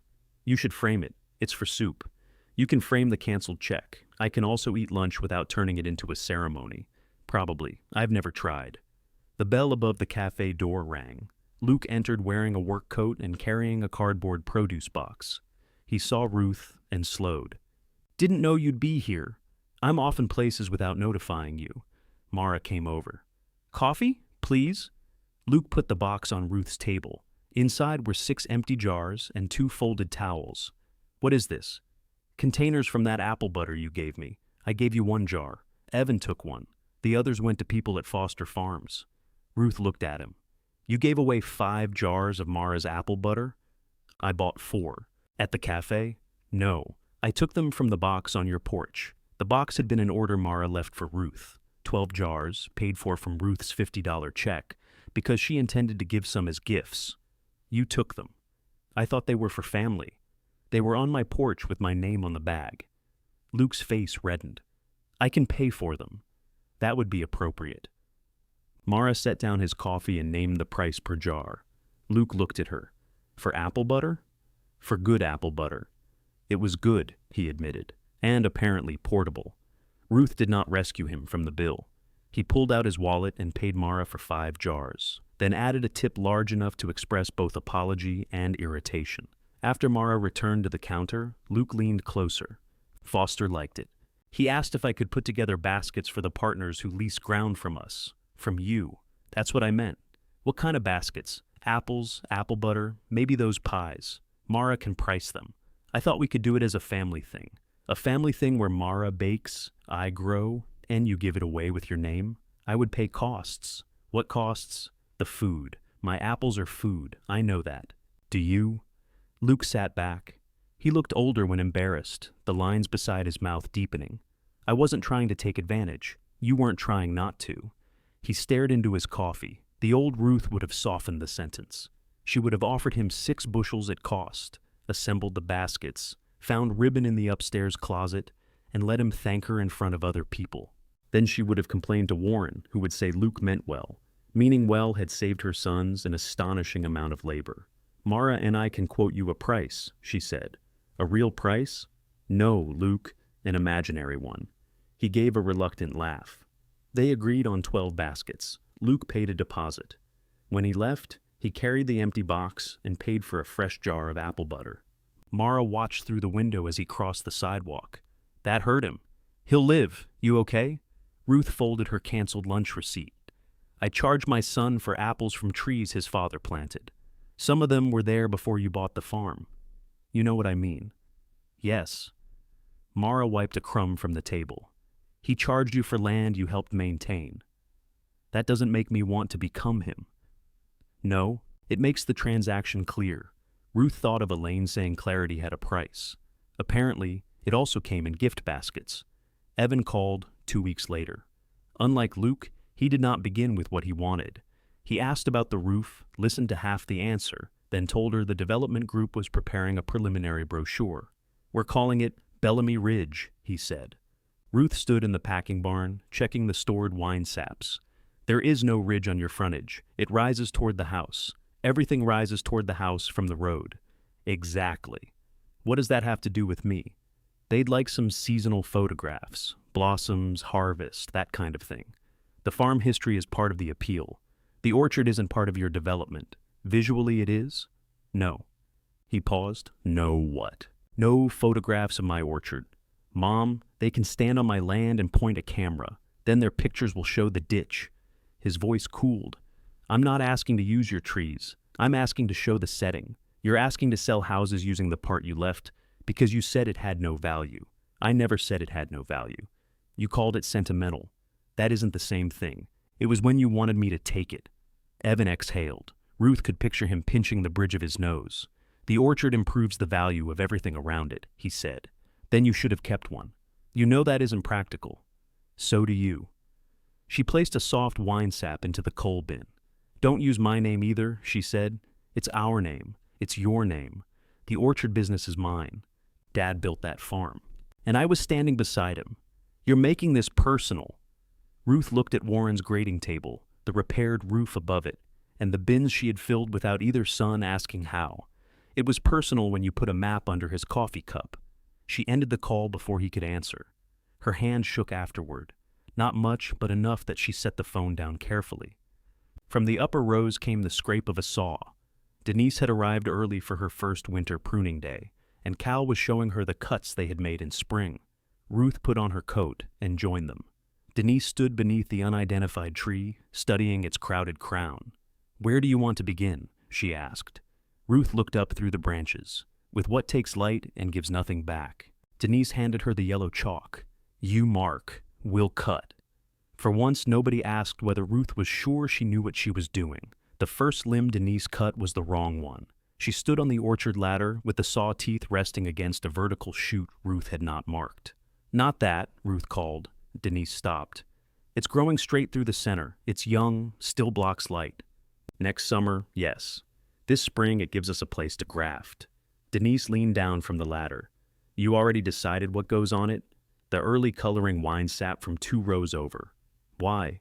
That tree catches the same afternoon sun, but colors 6 days sooner. Mara wants apples for a September tart. Denise looked across the rows, trying to find the tree Ruth meant among the bare branches. You remember 6 days? I wrote it down. But you remember. Yes. Denise climbed down and moved the ladder to the limb, marked in yellow. Cal worked on the other side of the tree. You ought to charge for mistakes. I am charging, Ruth said. She owes me half a day. That was part of the original deal, Denise protested. Then you're spending it. By noon, the temperature had climbed above freezing. Meltwater dropped from the barn eaves. The three of them ate soup Ruth had brought in a wide-mouthed thermos, passing the lid between them, because Cal had forgotten cups. Denise produced a folder from her backpack.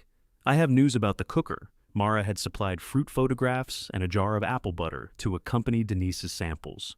Ruth had expected nothing conclusive. Old apple identification was an argument conducted with calipers. Denise opened the folder.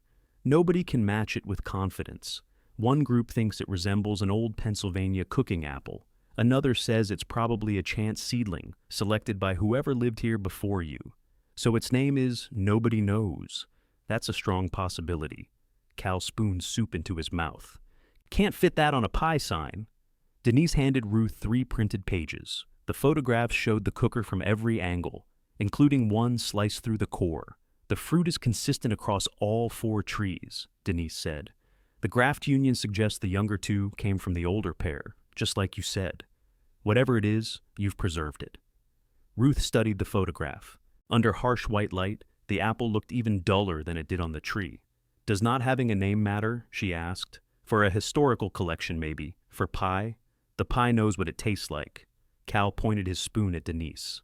That's a cafe sentence. I've been around Mara. Ruth slid the pages back into the folder. Part of her had wanted the apple to be recognized, not for money, she told herself, but for confirmation. A formal name would have made the years she protected those trees legible to strangers. Instead, the variety remained what it had always been. Useful because Ruth knew how to use it. Take your scions, she said. In February, Denise returned with a grafting knife, labeling tape, and more paper bags. Ruth showed her which 1-year shoots to cut and rejected half of Denise's first selections. Too thick. It's pencil thickness. A carpenter's pencil. You're enjoying this? A little. They wrapped the scion wood in damp paper and stored it in Ruth's refrigerator. Warren's remaining jars of horseradish moved to the door to make room. Mara saw the labeled bundles when she came to deliver soup. You're putting sticks in your refrigerator, scion wood. What happens to it? We graft it onto rootstock. Can people watch? Ruth closed the refrigerator. People can watch paint dry for free. I'm serious. Host a workshop. In February, in April. Denise teaches. You demonstrate. I provide lunch. We charge. Mara took a notepad from her apron pocket as if she had been waiting for the question. 12 people, maybe 15. Beginners. They each graft one small tree to take home. We do coffee, lunch, and a walk through the orchard. My orchard is mud in April, authentic mud. It isn't a tourist attraction, no. It's a place where somebody knows what she's doing. People will pay to learn. Ruth looked toward the kitchen table. Her orchard ledger lay open beside advertisements for used compact tractors. Every suitable machine cost more than she wanted to spend. Pre-season income could cover part of one, without dipping further into the land settlement. She disliked that Mara had made the math persuasive. No more than 12, Ruth said. Everyone signed something saying if they cut themselves, it's their own fool hand. Mara grinned. I'll ask Elaine for proper wording. You have my lawyer's number? I bought her a hand pie. Apparently, pastries had dismantled professional confidentiality. The workshop sold out in 4 days. Ruth spent the week before it, wondering who paid money to stand in a cold barn and cut twigs. Mara brought folding tables. Denise obtained dwarfing rootstocks and assembled tool kits. Cal repaired 2 broken windows in the packing barn because he said paying guests should not freeze asymmetrically. Luke arrived Friday evening with a stack of folding chairs.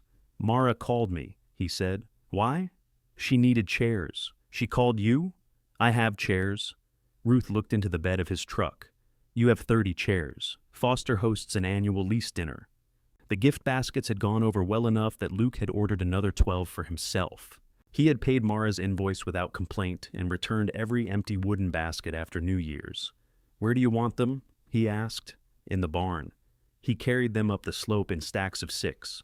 On his third trip, he stopped beside the tractor advertisements on Ruth's grading table. "You still buying one?" "I am. You could use mine." "When?" "Whenever. Until you need it. I'd tell you. Like last summer." Luke set down the chairs. "I said I was sorry." "You said you got busy." "I'm saying it now then." "I'm sorry." Ruth waited. "I liked having you ask," he said. The admission was so plain, she almost missed it. Luke shoved his hands into his coat pockets. "It made me feel like it really was my tractor. Then I dragged it out because I could." Ruth leaned against the table. "That's not a flattering story. I know. You could have invented one. I tried. You don't believe those?" "No." His eyes moved to the orchard. "I can help tomorrow. It's a paid workshop. I'll pay." "You don't know what we're teaching. Neither do the other 11. There were 12 participants already, but Ruth added a 13th chair. The workshop began badly. One person arrived wearing white shoes. Another wanted to know how soon his grafted tree would produce enough fruit to supply a hard cider business he had not started.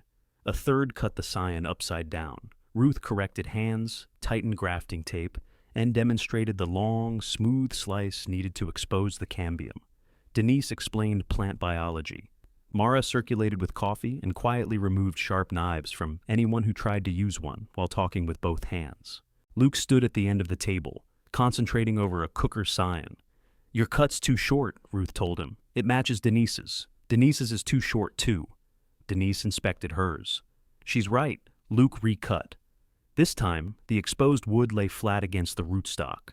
"Better," Ruth said. He looked absurdly pleased. After lunch, Ruth led the group through the orchard. She showed them the difference between fruiting spurs and upright water shoots, where fire blight had killed the end of a branch years earlier, and how bloom opened at different times across the slope.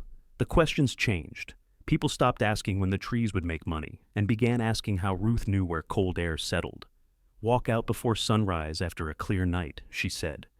"You'll feel it on your face." They looked toward the lower hollow. "No instrument?" the would-be cider maker asked. "Use one if you have it, but don't let a number convince you not to notice where you're standing." At the end, Mara handed Ruth an envelope containing her share of the workshop fees. After expenses, it was not enough to buy a tractor. Combined with the Apple income and the $50 she had not spent, it made one possible. Luke loaded the chairs after everyone left. He placed his grafted tree in the truck cab, belted upright in the passenger seat. "Where will you plant it?" Ruth asked. "Near the machine shed. The soil holds water there. Along the west fence, then. Deer come through." He sighed. "Where would you plant it?" Ruth pointed toward a slight rise behind his shed. "There. Morning sun, decent drainage. Put a guard around the trunk." Luke nodded as if memorizing directions. She did not offer to plant it for him. The used compact tractor arrived in May. It was 14 years old, blue, and faded on the hood. Ruth had it inspected before buying, which offended the seller and delighted Cal. She paid partly from orchard earnings and partly from the settlement account, then spent the first afternoon learning which noises were ordinary. Luke watched from his field as she mowed the lower rows. He lifted a hand when she passed. Ruth lifted hers. Farther down, along Evan's frontage, a delivery truck unloaded bundles of young trees. At first, Ruth assumed the developer was landscaping early. Then she saw the stakes, evenly spaced rows stretching across nearly 4 acres, much tighter than anything in her orchard. Plastic irrigation tubing lay coiled beside them. A nursery crew drove posts into the ground. Ruth stopped the tractor. Evan stood near the road, speaking with a man in a green company jacket. He wore clean boots and held a rolled planting plan beneath one arm. When he saw her, his expression changed from surprise to satisfaction. "Come look," he called. Ruth shut off the engine and walked down. The ground became heavier beneath her boots as the slope flattened. Rainwater still shone in shallow depressions from a storm 3 days earlier. "What are you planting?" she asked. "Apples. I can see that. High-density block, Honeycrisp, Gala, Fuji, a few Evercrisp." The nursery representative began describing the trellis system, expected yields, and retail appeal. Evan watched Ruth, not him.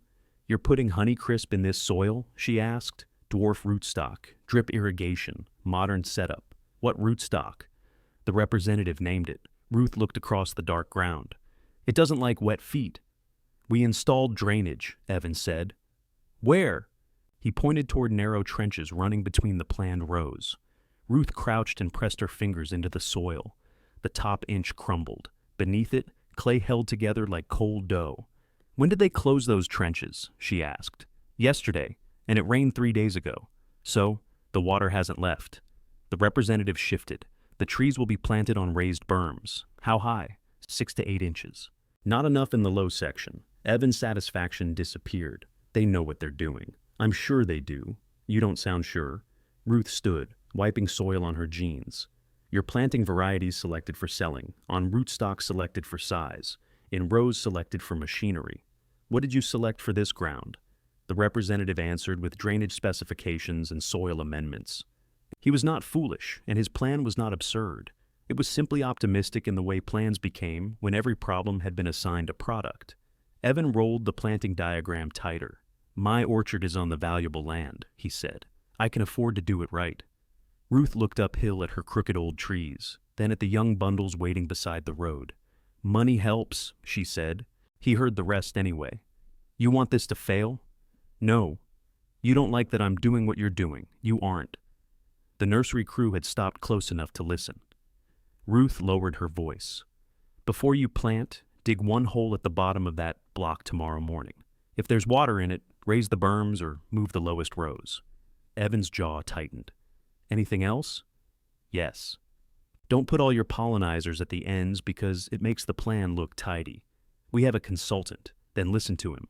She walked back to her tractor. The next morning, on her way to check the winesap bloom, Ruth could see the nursery crew planting Evan's lowest row exactly where the white stakes had been placed. No test holes stood open. She did not go down to warn him twice. The lowest trees stood in water after the next rain. Not deep water. No dramatic pond formed around them. The soil merely stayed black and slick while the upper rows dried, and each bootstep filled slowly after the nursery crew moved on. Ruth saw Evan walking the block with the representative. Both men carried clipboards. Neither looked uphill. She turned away before he could catch her watching. Her own bloom demanded attention. The upper winesaps had opened heavily, but the unidentified tree was a day behind them, just as it had been the year before. Ruth tied a strip of blue survey tape to one limb so Denise could find it for grafting. The tape came from a roll Evan's surveyor had left near the road. She enjoyed that more than she should have. Mara had persuaded 24 cafe customers to prepay for autumn orchard boxes. Ruth disliked the word subscription because it sounded like fruit would arrive through the mail beside a magazine. Still, the deposits bought new picking bags, trunk guards for the young grafts, and enough lumber for Cal to rebuild 6 broken bins. What's in a box? Cal asked as he replaced a bottom slat. Apples, I hoped. 3 varieties depending on the week. Storage instructions. Mara wants a recipe card. Use apples in recipe. Eat. That's why Mara writes them. Denise came up the lane carrying a tray of grafted rootstocks. Of the 13 made at the workshop, 11 had taken. 2 had failed, including the one made by the man planning a cider business. Life has editorial judgment, Mara said when she heard. Luke's tree was growing in its guard behind the machine shed. He checked it more often than he admitted. Ruth knew because he called one evening to report that the new leaves looked curled. Aphids? He asked. Turn a leaf over. I did. What do you see? Small green things. Those would be aphids. What do I spray? Nothing yet. They're eating it. Are there lady beetles? A pause. 2. Then wait. That's the treatment? That's the treatment. He called 3 days later to say the aphids were fewer. Ruth did not tell him she had walked past the tree that morning and already knew. Evan's young block needed intervention sooner. By June, leaves on several trees in the low rows yellowed. The nursery replaced 9 under warranty and added soil around the trunks. Evan installed a second drainage line. When Ruth saw the excavator, she felt no satisfaction, only the grim recognition of money being spent after advice had been rejected. He came up to the packing barn while she and Cal repaired the grading belt. Have a minute? He asked. Ruth straightened. A whole one? Cal moved toward the tool cabinet. You don't have to leave, Evan told him. I know, Cal said, and left anyway. Evan looked around the barn. The roof no longer leaked. Rebuilt bins lined one wall, each stenciled Bellamy Orchard in black. Mara had ordered the stencil without asking, and Ruth had complained while helping paint everyone. "You've fixed this place up," Evan said. "Some. Looks good." The compliment waited for something from her. She left it waiting. Evan unrolled a glossy brochure on the grading table.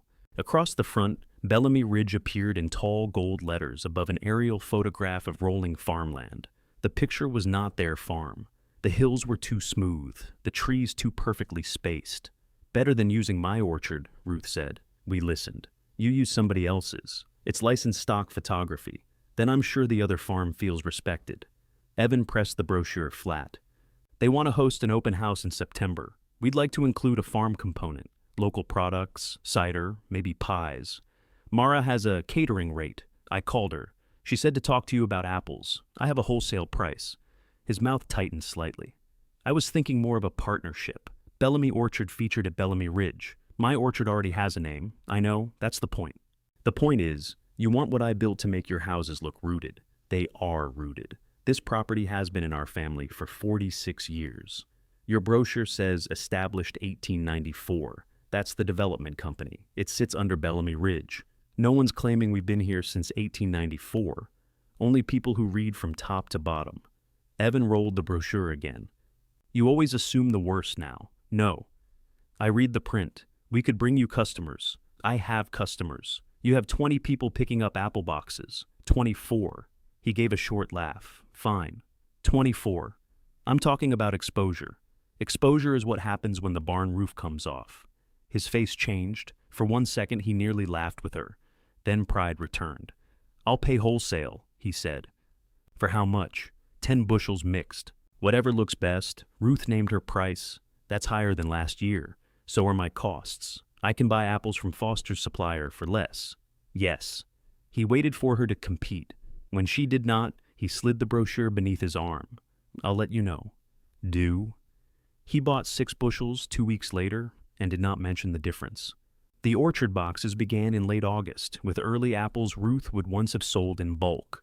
Mara included a recipe for skillet apples. Denise wrote a note explaining why the same variety tasted different from shaded and sunlit limbs. Ruth added storage instructions and removed Mara's suggestion that customers meet the woman behind the fruit. "I'm not behind it," she said. "I'm standing right here." Mara changed the sentence. The first pickup was held at the packing barn. Ruth expected people to collect their boxes and leave. Instead, they asked which apples to eat first, whether the cookers would return, and how the trees had handled the dry July. One man squeezed every apple in his box as if testing tomatoes. "If you bruise them all here," Ruth said, "you can't blame me later." He stopped. Luke came to help carry boxes to cars. He had not been asked. He arrived early, swept the barn floor, and waited for instructions. Mara noticed. "Who replaced him?" she whispered. "He's learning." "Dangerous." Luke mislabeled 2 boxes, then told Ruth before the customers arrived. He did not explain that the labels looked similar or mention how tired he was. He simply fixed them. Evan came near the end with a couple Ruth recognized from the development open house. He introduced Ruth as the orchard expert in the family. The phrase irritated her, partly because it was accurate and partly because it sounded newly discovered. The couple bought 3 extra bags of apples. Evan watched Ruth make change from a metal cash box. "You should take cards," he said after they left. "Mara has said, you'd sell more. I sold everything I brought. That isn't the same as growth." Ruth closed the cash box. "Not everything needs to become houses." Luke, stacking empties, coughed into his sleeve. Evan glanced at him. "You work here now?" "I'm helping. You're always helping somebody. At least I know who." The brothers looked at each other across the barn. Ruth felt the old impulse to step between them and resent both for making her do it. Instead, she picked up the broom. "If you're going to fight," she said, "take it outside. People paid for the authentic barn, not authentic family misery." Mara laughed. Evan did not. Luke waited until his brother left before speaking. "That was unnecessary." "Which part?" Ruth asked. "My part? Yes. He acts like this is a hobby until he wants to sell it with a house." "Yes. You could sound more supportive." "I'm agreeing with you." "Not the same thing." "No." Luke took the broom from her and finished sweeping. The first anniversary of Warren's death arrived in the middle of pruning plans. Ruth did not mark it on the calendar. Her body marked it without permission. She woke at the hour he had last called her name and lay staring at the ceiling until dawn. At breakfast, she took the blue thermos from beside the bread box. The metal was scratched around the bottom. One dent near the handle came from the time Warren left it on the truck roof and drove halfway to town. Ruth unscrewed the lid, smelled the faint trace of coffee, and cried less carefully than she had the first time. Then she washed it properly. She dried every seam, carried it to the packing barn, and filled it with coffee for pruning day. Cal noticed at once. That Warren's? It was. He poured some into the lid, tasted it, and looked offended. You made this? Yes. Then he was the problem. Ruth laughed hard enough to bend over the grading table. Luke arrived while she was still wiping her eyes. He stopped in the doorway. You okay? Cal has insulted your father's coffee. It was terrible. You drank it for years, Cal said. I was afraid of him. No, you weren't, Ruth said. Luke looked at the thermos. His face softened. I wondered where that went. It was in the kitchen. I know. I meant after. Ruth placed the lid back on the thermos. It's here now. They pruned the upper block together. Luke worked from the ground, dragging limbs and asking before cutting anything thicker than his thumb. Near noon, Evan's truck appeared along the road, but did not turn in. Ruth watched it slow, then continue. That evening, she found a paper bag hanging from the farmhouse doorknob. Inside was Warren's favorite licorice, a new pair of leather work gloves in Ruth's size, and a note from Evan. Thought you might be in the orchard today. No signature. She carried the bag inside and set it on the kitchen table. The gloves fit perfectly. She wore them the next morning and disliked how grateful she felt. Winter cuts healed into spring. Luke's grafted cooker survived, though a deer rubbed one side of the guard loose. Evan's replacement trees entered their second leaf. Most grew well enough to make his confidence appear justified. Then the rain began. It came in long gray stretches, soaking the low fields and turning Ruth's orchard lane to rutted mud. Warm, wet weather pushed new growth quickly. Leaves stayed damp for hours after sunrise. Ruth found the first dark lesion on a young shoot in the cooker block. She cut 12 inches below it, disinfected the pruners, and placed the branch in a bag. Cal peered over her shoulder. Fire blight? Maybe. That sounds hopeful. It isn't. Denise confirmed it that afternoon. 2 more strikes appeared on nearby trees. Ruth removed them, adjusted her spray timing, and walked every row twice a day. Down on Evan's frontage, his young trees were leafing out in dense, uniform lines. From a distance, the block looked perfect. Up close, one shoot tip had bent into a black shepherd's crook. Ruth saw it from her side of the boundary. She stood at the fence with her pruners in one hand. The next tree showed another. Evan had told her to stay out of his orchard after a disagreement over how heavily the nursery crew fertilized. Ruth had stayed out. She took her phone from her pocket and called him. He answered on the second ring. What? You have fire blight in the 3rd row from the top. A pause. How would you know? I can see it. They sprayed yesterday. That won't remove infected wood. The consultant is coming Friday. It's Tuesday. What do you want me to do? Cut every strike at least 12 inches below visible damage. Disinfect between cuts. Don't leave branches in the row. You said it's in one tree. I can see 2 from here. Then it can wait until Friday. Ruth looked at the wet leaves touching along the trellis. No, she said. It can't. Evan did not answer. Ruth could hear wind against his phone and the faint backup alarm of machinery. I'll tell them, he said finally. Tell who? The crew. Do they know what to cut? The nursery planted the trees. I'm sure they know trees. Planting and pruning disease are not the same job. I said I'll handle it. He ended the call. Ruth stood at the fence another moment. Rain clung to the strands of wire. Beyond them, the 2 blackened shoots bent downward, unmistakable among the green. She returned to her own rows. The lesions in the cooker block were limited, but limited did not mean finished. She flagged every suspicious shoot with red tape. Denise came after her afternoon class and helped cut during a brief dry window. They bagged the infected wood and carried it away from the orchard. You told Evan? Denise asked. Yes. Is he cutting? No. Denise looked downhill. Do you want me to call his consultant? No. You know who it is? I know the nursery. I could call generally. Mention there's a block in the area. No. Denise closed the bag she was holding. All right. Ruth heard the concern beneath her agreement. If I go around him, then every problem in that orchard becomes my responsibility. That isn't what I meant. It's what would happen. You can care whether his trees live without owning the outcome. Ruth pressed her pruner handles together until the blades clicked. I'm trying. The rain returned that night. On Wednesday morning, 3 more strikes appeared in Evan's block. By afternoon, several trees had blackened blossoms. The crew did not come. Ruth made herself stop looking downhill. She checked the upper orchard, changed a clogged nozzle on the sprayer, and spent 2 hours thinning clusters where 5 marble-sized apples competed on a single spur. Her back ached. The repetitive work usually settled her mind. That day, every small green fruit seemed to point toward the boundary. Luke arrived near supper carrying a cardboard box of disinfectant wipes, pruning blades, and flagging tape. Evan called me, he said. Did he? He says you're mad because he didn't do what you said. I'm not mad. He says that's worse. Ruth moved to the next branch and removed 3 fruits from a cluster. What does he want from you? Luke asked. He didn't say. He wants you to tell the crew what to do.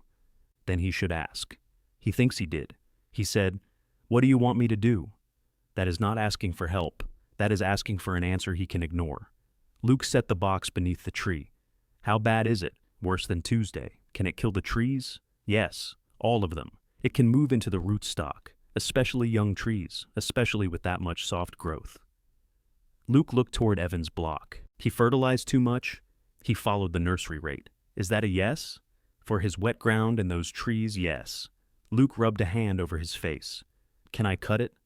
Not if you don't know what you're looking at. You could show me. On my trees I can. His trees require his permission. He said I could. Then he can call me and say so. Luke's patience broke. Why are you making him perform the exact words? Because the words tell me whether he understands whose help he is asking for. His orchard is sick. So is mine. Luke glanced at the red flags above them. Until then, he had not noticed. Ruth cut another damaged shoot, well below the darkened tissue. The difference is I walked mine before breakfast.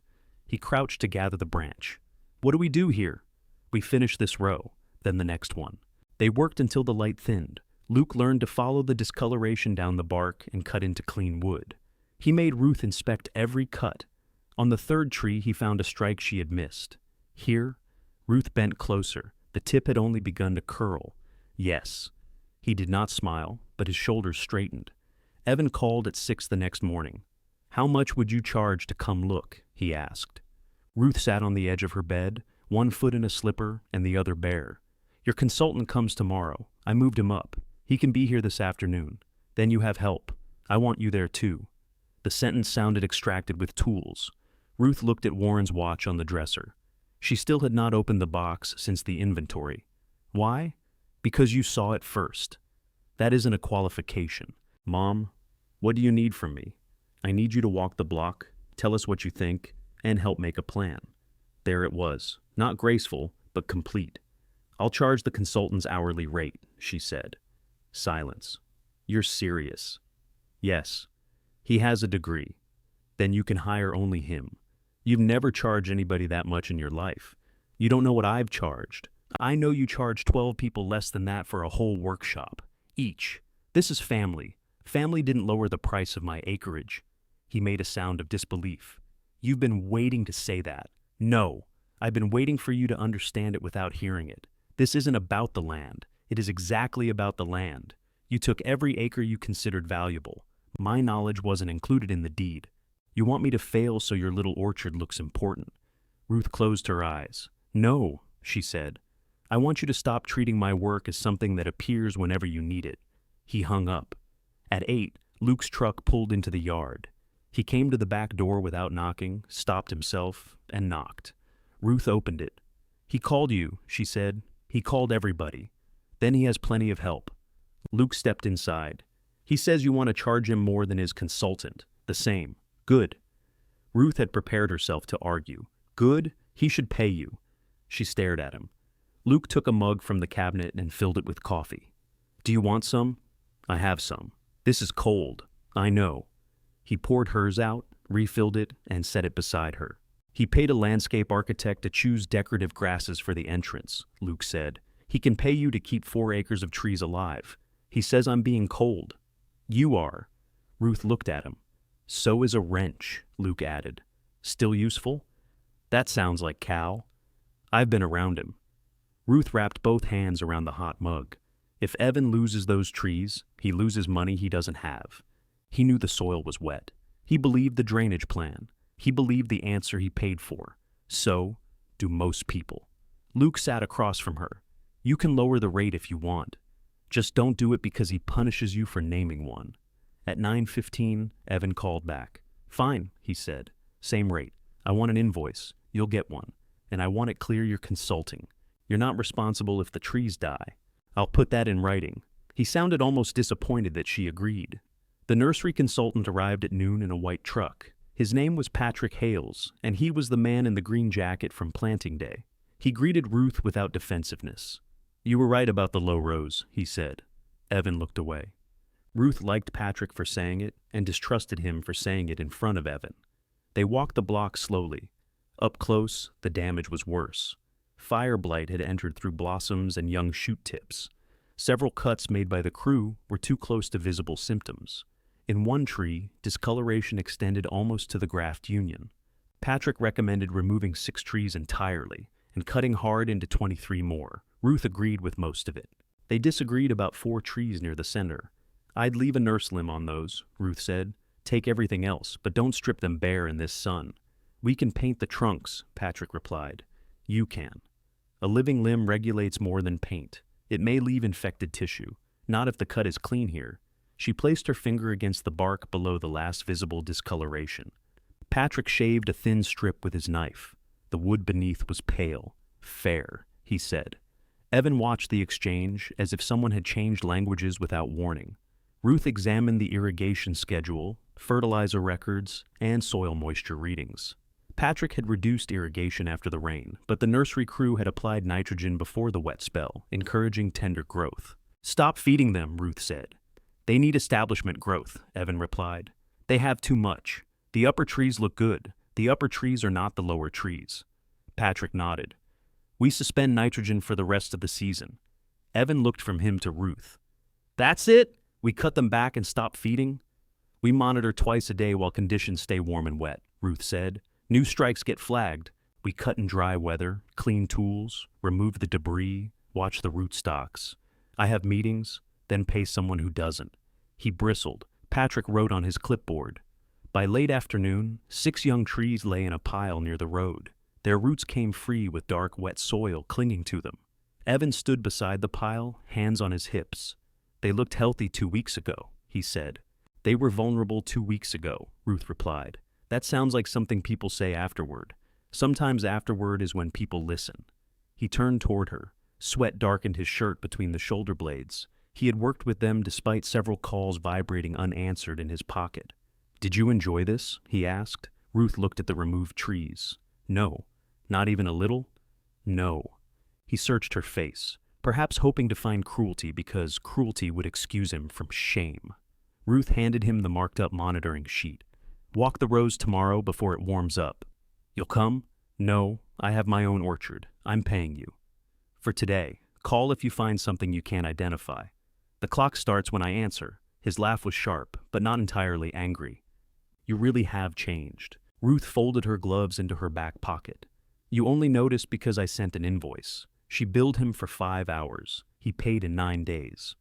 The next month remained wet, but the worst spread slowed. Evan lost 11 trees, not the entire block. Several survived with crooked, reduced tops. From the road, gaps interrupted the uniform rows. Ruth's orchard lost 2 old limbs and 1 young graft. The cookers set a smaller crop than the year before, while the wine saps carried heavily. Mara adjusted her menu. The subscription boxes continued.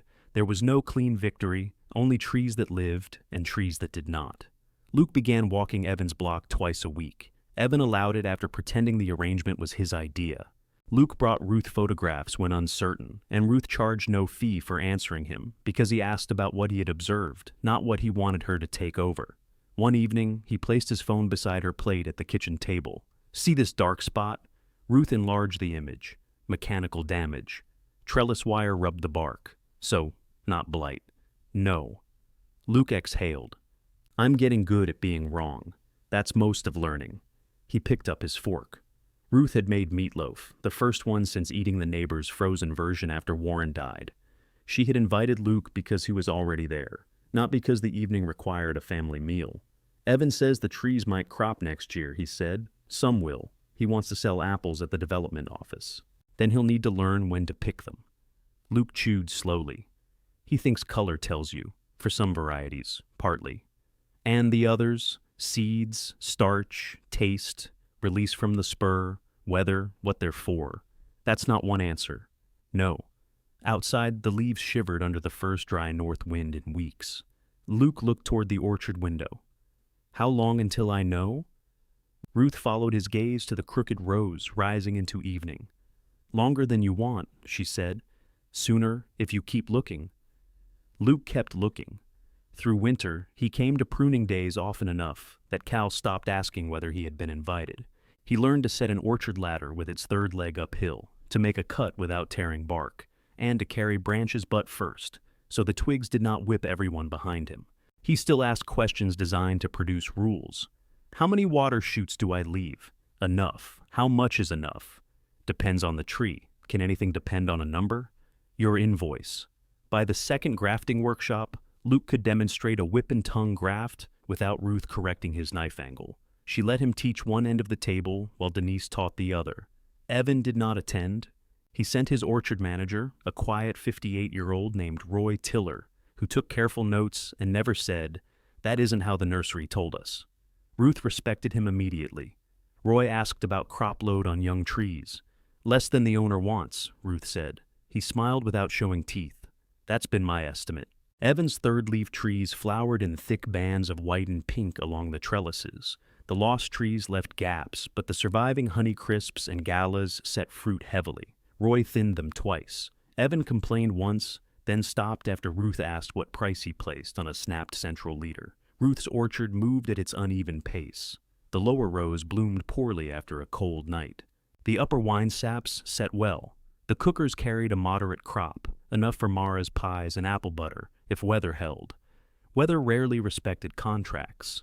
By August, Evan's block looked richer than Ruth's. Uniform red fruit hung close to the trellis wires, easy to see and easy to reach. Drivers slowed on the road. A banner outside the development office promised, "Picked here at Bellamy Ridge." Ruth saw it from her tractor and kept mowing. Mara did not. "You going to let him call those Bellamy apples?" she demanded after walking into the packing barn with a tray of lunch. "His name is Bellamy. His sign looks like your stencil. It's block lettering." It's the same block lettering. Most blocks resemble each other. Mara set down the tray. "He's trading on your reputation." "My reputation is 37 orchard boxes, and a pie people complain costs too much.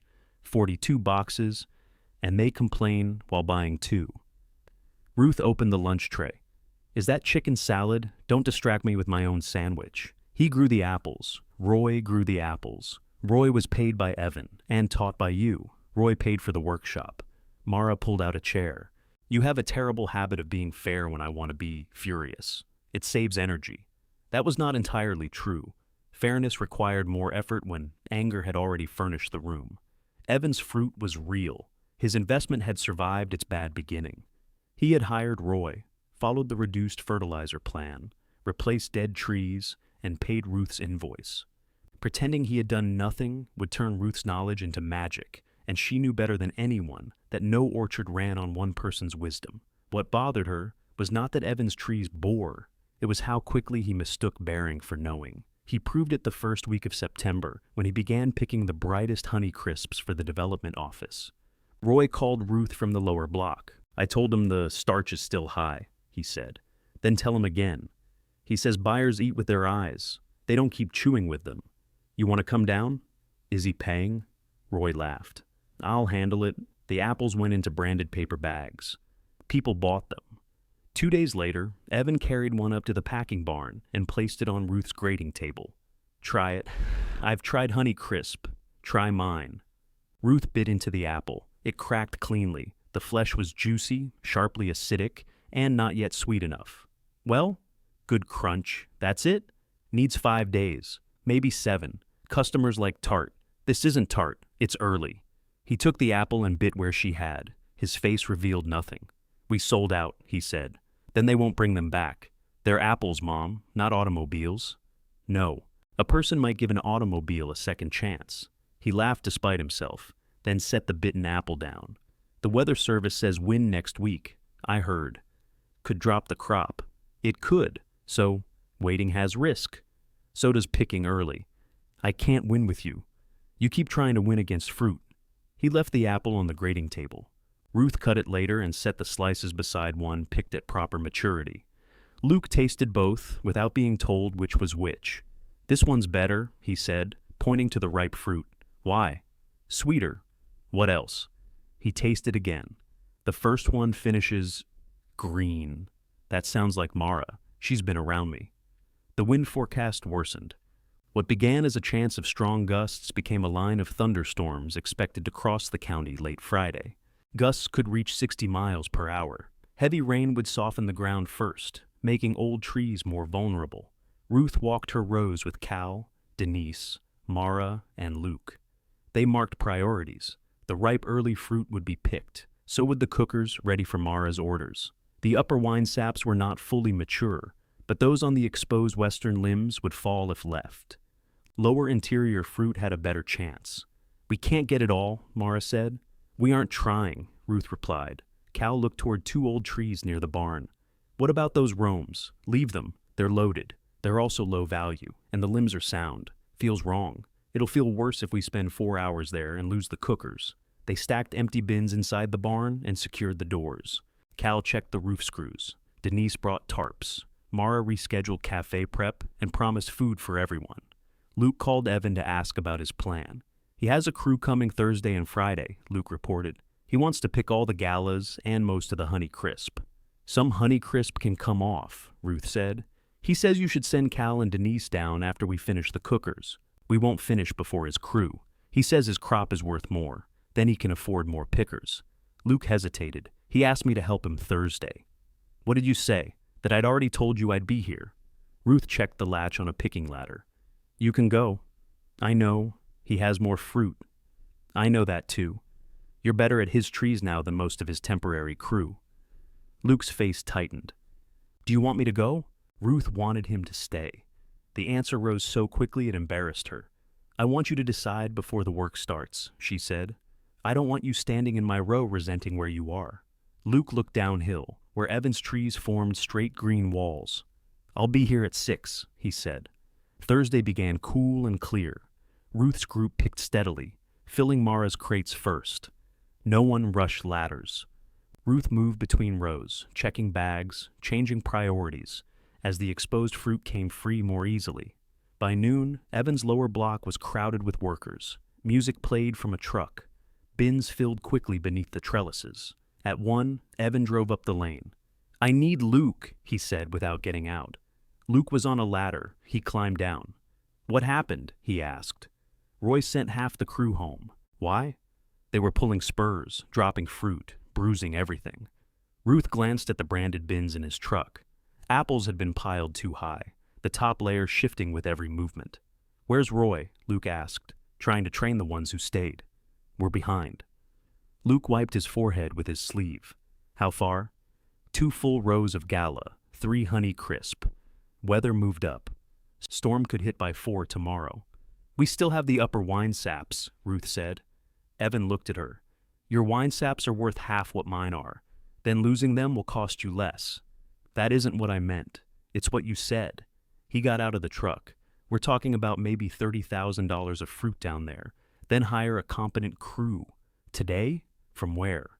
Mara walked past carrying a full picking bag. "Not from here." Evan ignored her. "Luke, come on." Luke looked at Ruth. She gave him nothing to push against. "I told Mom I'd help here," he said. "She has 4 people. So do you. I have 4 acres. She has 11. Half these trees don't produce." Ruth felt the sentence move through the group. Cal lowered the bin he was carrying. Luke's face changed. "You still don't see it," he said. "See what?" "You think because her trees are old and crooked, the work counts less. I think ripe fruit with a higher market price comes first. These cookers are sold. I'll cover her contract if she loses them." Ruth stepped closer. You can't replace them. They're apples, not to the people who bought those apples. Evan spread his hands. Fine. We protect the special ugly apples, then everybody comes down. No, Ruth said. Why not? Because after the cookers, we pick the exposed wine saps, which are not ripe. Ripe enough to store, exposed enough to fall. You'd rather pick unripe fruit than help me save mine. I'd rather finish the plan we made for this orchard. His voice rose. You're punishing me. No, I am not reorganizing 5 adults because you sent away workers you didn't train. I didn't hire them. You hired the person who did. Luke stepped between them, not physically, but with his voice. I'm staying. Evan stared at him. Of course you are. What's that supposed to mean? You've spent 2 years becoming Mom's favorite employee. Luke went pale. Ruth saw the old wound open, the boy who worked beside Warren and still watched Evan receive credit for having the plan. Luke, she said. He did not look at her. Evan climbed back into his truck. When you're done playing orchard, I'll be trying to save one. He drove downhill, apples rolling in the truck bed. For several minutes, nobody spoke. Then Luke picked up his bag. Show me which wine saps, he said. They worked until dusk and returned before daylight Friday. The sky was already the color of steel. Wind moved high above them, turning the undersides of leaves silver. By noon, the cookers were in the barn. Most of the exposed wine saps were picked. Ruth left the low roams, several stamens, and everything too green to justify removing. Downhill, Evan's crew worked in hurried lines. Roy moved from person to person. Evan carried bags himself. At 2:30, the first hard gust came across the western ridge. Apples began to fall. The sound was scattered at first. 1 thump, then 3, then a sudden drumming through the lower rows. Ladders down, Ruth called. Cal and Luke lowered them. Denise secured the bin covers. Rain struck the barn roof in large, separate drops. Evan's truck raced up the lane. A trellis went over, he shouted. I need the tractor. Ruth looked toward her compact, hitched to the bin trailer. For what? To pull the posts upright before the next row goes. Not in this wind. We can brace them. You can get crushed. Roy's down there. Then get Roy out. Another gust hit. The old trees bent and released a wave of fruit. One heavy limb on a roam split with a sound like a rifle shot. Evan flinched. Luke took 1 step downhill. Ruth said nothing. He stopped, rain running from his hair into his eyes. I'll help you get Roy and the crew out, he told Evan. I'm not raising trellis. Evan looked from Luke to Ruth, as if one of them had betrayed a rule only he remembered. Then the wind struck again, stronger. This time, even he understood there was nothing left to harvest. Luke and Evan ran downhill together. Ruth watched until the rain erased them, then turned to the people still beside her. Inside, she said. They moved the remaining bins into the packing barn. Cal braced the west door with a length of lumber. Denise latched the windows.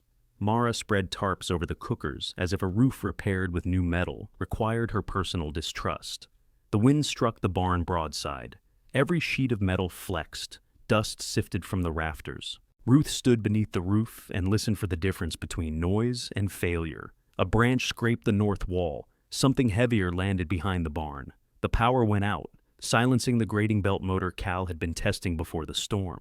In the sudden dark, Mara's phone light appeared beneath her chin. You look alarming, Cal told her. I'm providing illumination. You're providing a ghost story. Ruth found the battery lantern in the tool cabinet. She had put it there in spring after Warren's old flashlight failed during a power outage.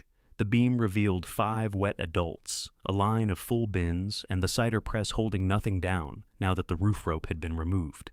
Anybody hurt? Ruth asked. No, Denise said. Cal examined a bleeding scrape along his forearm. Depends whether anyone's billing. The storm moved through in less than 40 minutes. The hardest violence often did. Rain continued afterward, steady and almost polite. Luke returned first. His shirt was torn at one shoulder, and mud covered him to the knees. Everybody's out, he said. Roy got hit by a loose wire, but it only cut his hand. Evan's bringing him up. Sit down, Ruth said. I'm fine. You're shaking, I'm cold. Sit anyway. Mara wrapped a packing blanket around his shoulders. Luke accepted it without protest. Evan came through the barn door supporting Roy by one elbow. Blood streaked the older man's palm, but the cut was shallow. Denise cleaned it while Cal held the lantern. How bad? Ruth asked Evan. He stood dripping on the floor. 2 sections of trellis are down. Maybe 3. Trees pulled sideways, fruit everywhere. Any trunks split? I couldn't see. Leave it until morning. The posts are dragging on the roots. So will a tractor tire if the ground is that wet. I can't just leave them. You can tonight. Evan looked at the bins beneath the tarps. You got yours in. Some. How much? Enough for the orders. His eyes moved toward Luke, wrapped in the blanket. Must be nice. Luke stood so abruptly that the blanket fell. I left with you, after you finished here. I left when it became unsafe. You could have come earlier. So could you. Mom asked whether I wanted to work here, and I said yes. She made you choose. No, you did. The brothers faced each other in the lantern light. Rain ticked against the repaired roof. Ruth waited for the old reflex, the step forward, the calming hand, the translation of one son's anger into words the other could forgive. It did not come. Evan looked at her. Say something. Roy needs a dry bandage. His face tightened. Mara found one in the first aid box. They waited until the rain weakened enough to drive safely. Roy went with Evan. Luke refused Ruth's offer of the spare room and sat in his truck with the heater running until his hands stopped shaking. Before leaving, he returned the packing blanket folded into a crooked square. You can keep that overnight, Ruth said. I know. Then why didn't you? He looked toward the dark lower fields. I'm trying to return things now. Ruth touched his arm. Neither of them made the gesture larger than it was. At dawn, the orchard floor was green and red with fallen fruit. Ruth walked first without a bucket or notebook. She needed to see the whole damage before turning it into tasks. The split rome limb lay across the lane. 2 stamens had lost upper branches. Apples carpeted the lower rows, some sound, many bruised or cut by twigs. One old cooker leaned slightly east, its roots lifting a ridge in the wet soil. The packing barn stood, Cal's repaired windows held. The bins beneath the tarps were dry. They had saved what they chose to save, not everything. Ruth placed her hand against the leaning cooker and felt no secret message in the bark. The tree might settle, it might need cabling.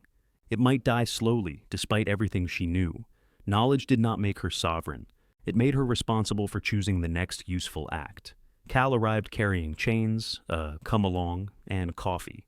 Denise brought pruning tools. Mara brought breakfast and empty crates for salvage fruit. Luke came with the newer chainsaw. They worked from the top down. Ruth marked damaged limbs. Cal cut. Denise assessed the exposed wood. Mara gathered sound drops for immediate sauce, refusing any apple with a puncture. Luke cleared the lane and asked before touching the leaning cooker. Can we pull it back? Not all at once. What happens if we leave it? Roots dry where they've lifted. What do we do? Ease it halfway, pack soil, brace it, then wait. Luke set the cable where Ruth showed him.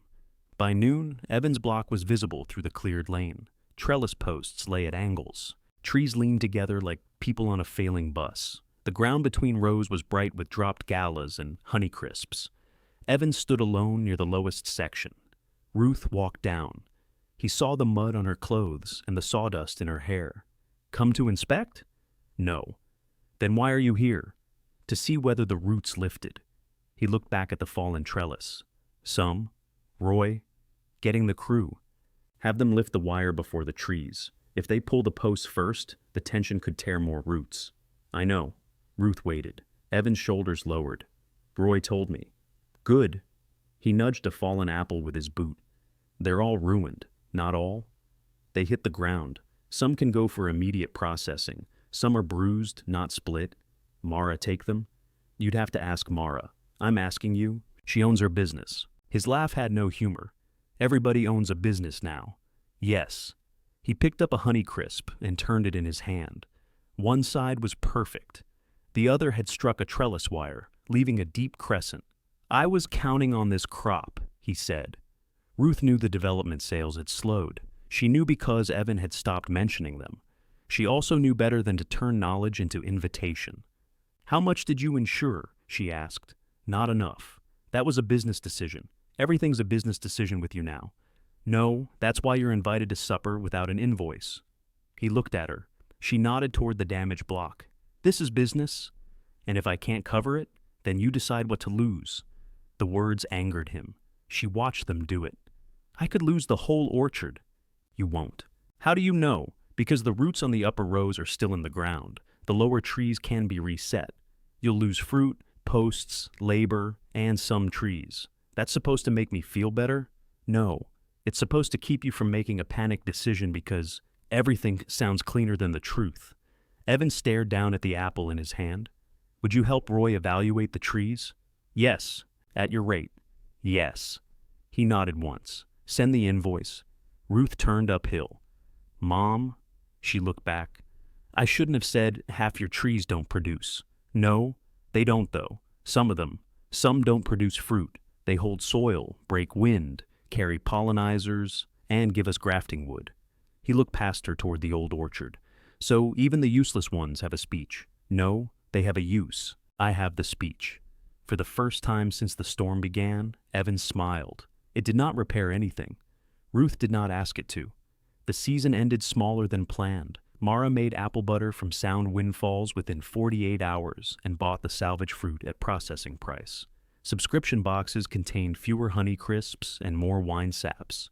Ruth refunded 2 late orders she could not fill. After wages and repairs, the orchard made less than it had the previous year.